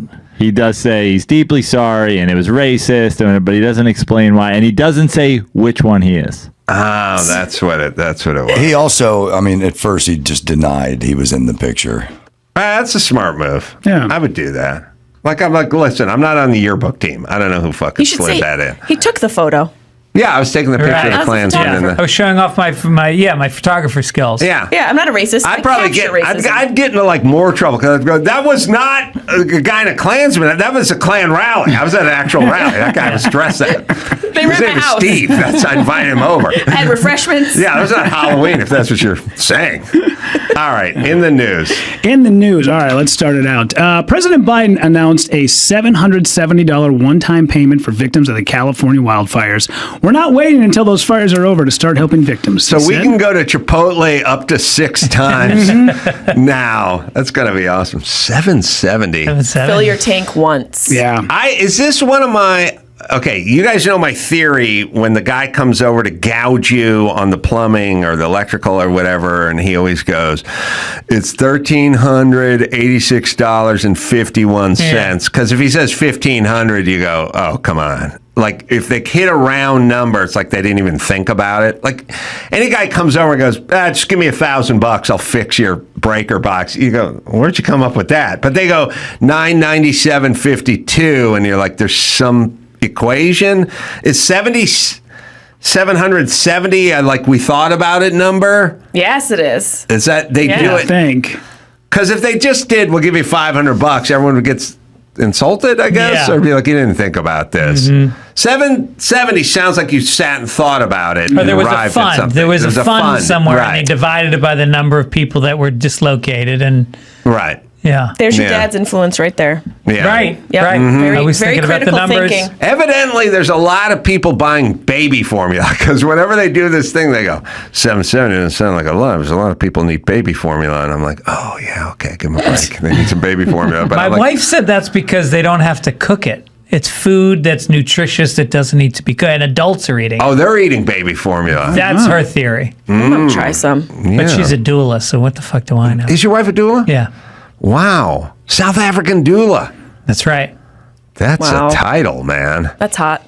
No, she's not South African. I don't know. You just said you went with all your family to South Africa, and then Her you gave brother- you gave their accent and everything. Yeah. You know, he brought his daughter there to get an abortion. That's why right. they went. A It was tattoo a and family abortion. trip. Do they do abortions at the tattoo parlor now? Yeah, it's what you get They after. made a peanut butter cup of debauchery. You want to get a tattoo to memorialize your abortion? Come on now. It's a weed shop. Yeah. They do the sonogram tattoo. Yeah. There's African circumcisions at 14. Wait, how did we get to South Africa, and then who had the accent?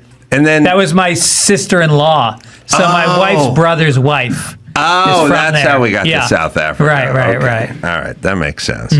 That's a lot of commitment for you. That's a long way to go for the sort of once removed family. That's You know the what I mean? third time we've done it. It's amazing. It's the third trip to South Africa. Yeah. It looked beautiful. Oh, you just see the post? Yeah, it's unbelievable. And it really is like everyone's so fucking rugged because they're the Afrikaners are the white, they're Dutch. There were so many people that colonized South Africa. It's like the Portuguese, the English, the Dutch. You mean they looted it? They looted the shit out of it. Yeah. And so now no Koreans to prevent any of that. No Koreans on the roof of South Africa with ties. Is it a tie? Yeah. A Rambo tie. That's what's missing. So I go there, and I had a bad chest cold from before the trip, and so I spent 24 hours in bed, laid up, and like I said, I have bad lungs, so I get a lung infection. I get on 24 hours of flying to get there. Oh, yeah. They pick me up. I get in a car. It's 104 degrees, so we got the air conditioning blasting for 8 hours driving to a game park, where we then get into tents, and they're lighting fires.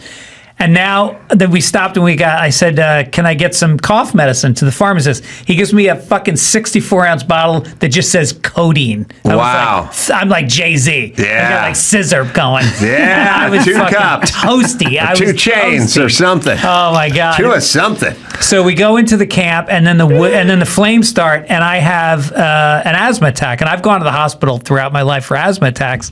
And I'm sitting there, and everybody else is setting up. There's 17 people building 5 tents, and the tent next, the campsite next to us, they're building this fortress, and I'm just sitting there like feeling like such a pussy, such a little baby, and I'm just sitting there watching them with my little inhaler, and then I look over at the site next to us, and there's a woman with intellectual disabilities, and she's doing nothing, and we just look at each other and kind of share a nod. Yeah. I don't have intellectual capabilities. I just was high. That's rude. That's very rude. Yeah. I just was super stoned looking at the fire, and here you are judging my mental capacity. You had a funny look on your face. Yeah. It was high. Yeah. You'd make a horrible Amish person. Everyone else is like raising the barn, and you're just sitting there with your Primatine mist sucking on your inhaler. Pulling my panties out of my crack. Raising the mist. We got Ralph Northam giving a 1-minute apology. All right.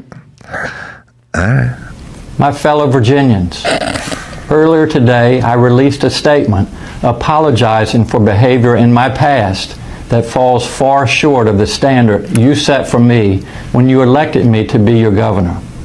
I believe you deserve to hear directly from me.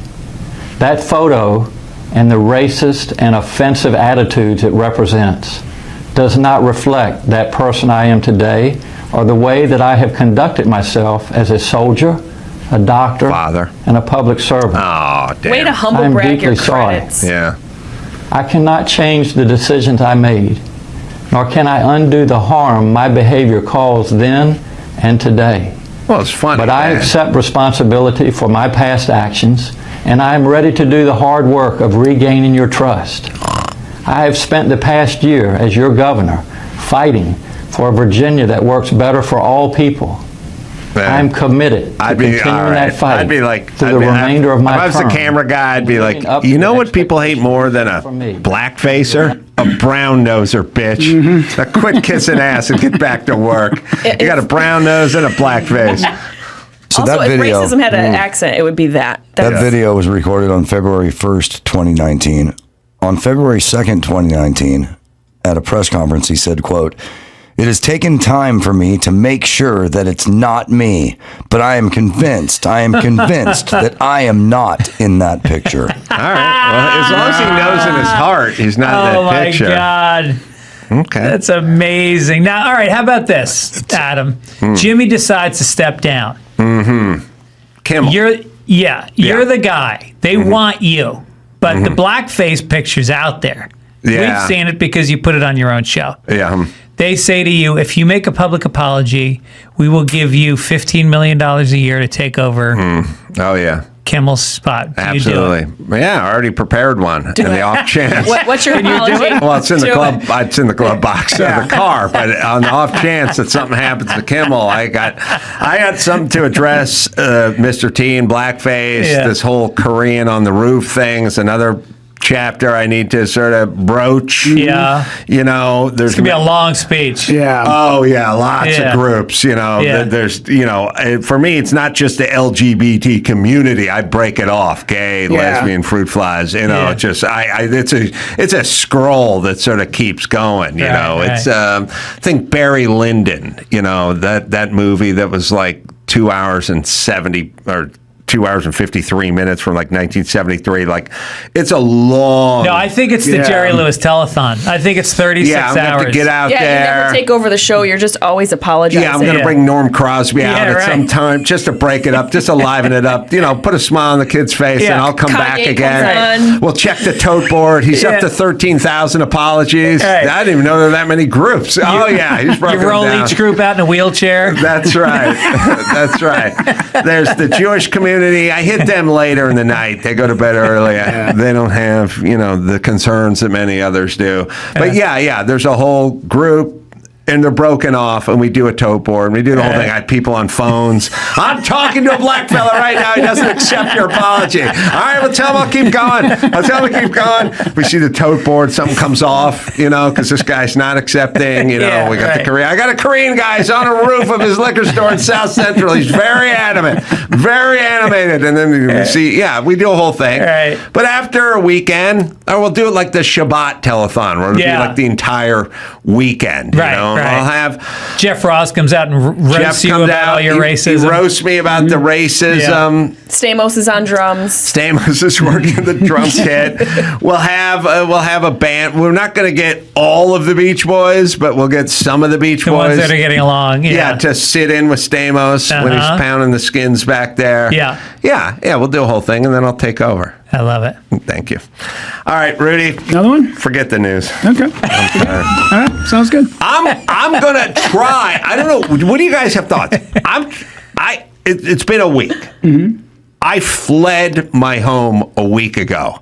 The tennis shoes I'm wearing, it's funny, I was thinking to myself, I've been wearing these tennis shoes for a week, but I used to wear the same tennis shoes for 4 years, when I was young. So I'm kind of used to it. But I'm wearing the same shoes. I'm wearing the same clothes. I fled a week ago and have not been back. Mm-hmm. At some point, I need to go into my condo and get stuff. I don't need to live there, but I do need to figure out what the fuck is going on in my condo, and I need stuff that's in the condo because I just You don't need fled. shit. You're going to get $787. Yeah, you're rich. How do I get back into Malibu is my question.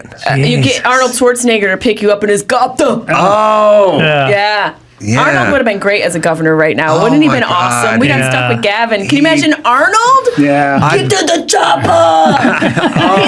he's picking up water himself and dousing the city. All the women are like, oh, he's got his like little emotional support horse with. Yeah. Oh, he's got his donkey. Yes, donkey. I'd be sitting on his Berto, and he'd be in a Humvee, and I'd be going behind him, and we'd be smoking cigars. You know what I mean? He's got war paint on his face, and he's in army fatigue. Oh, you see the National Guard guy, and he's like, Dawson, it's just been a while. And they do the hand for the bicep be bulging out, slow motion. We got stuck with Gavin Newsom and his fresh blowout and manicure and tan and his windbreaker. And he'd drop all his lines, too. He'd be like, my friend Adam is going to his condo to get underpants. He'll be back. And he just and they all go, yeah.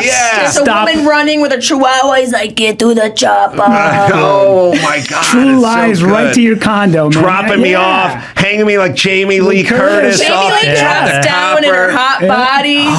You stop and fuck some maids on That's right. Yeah. That would have been so much better. We put her in a pirate outfit.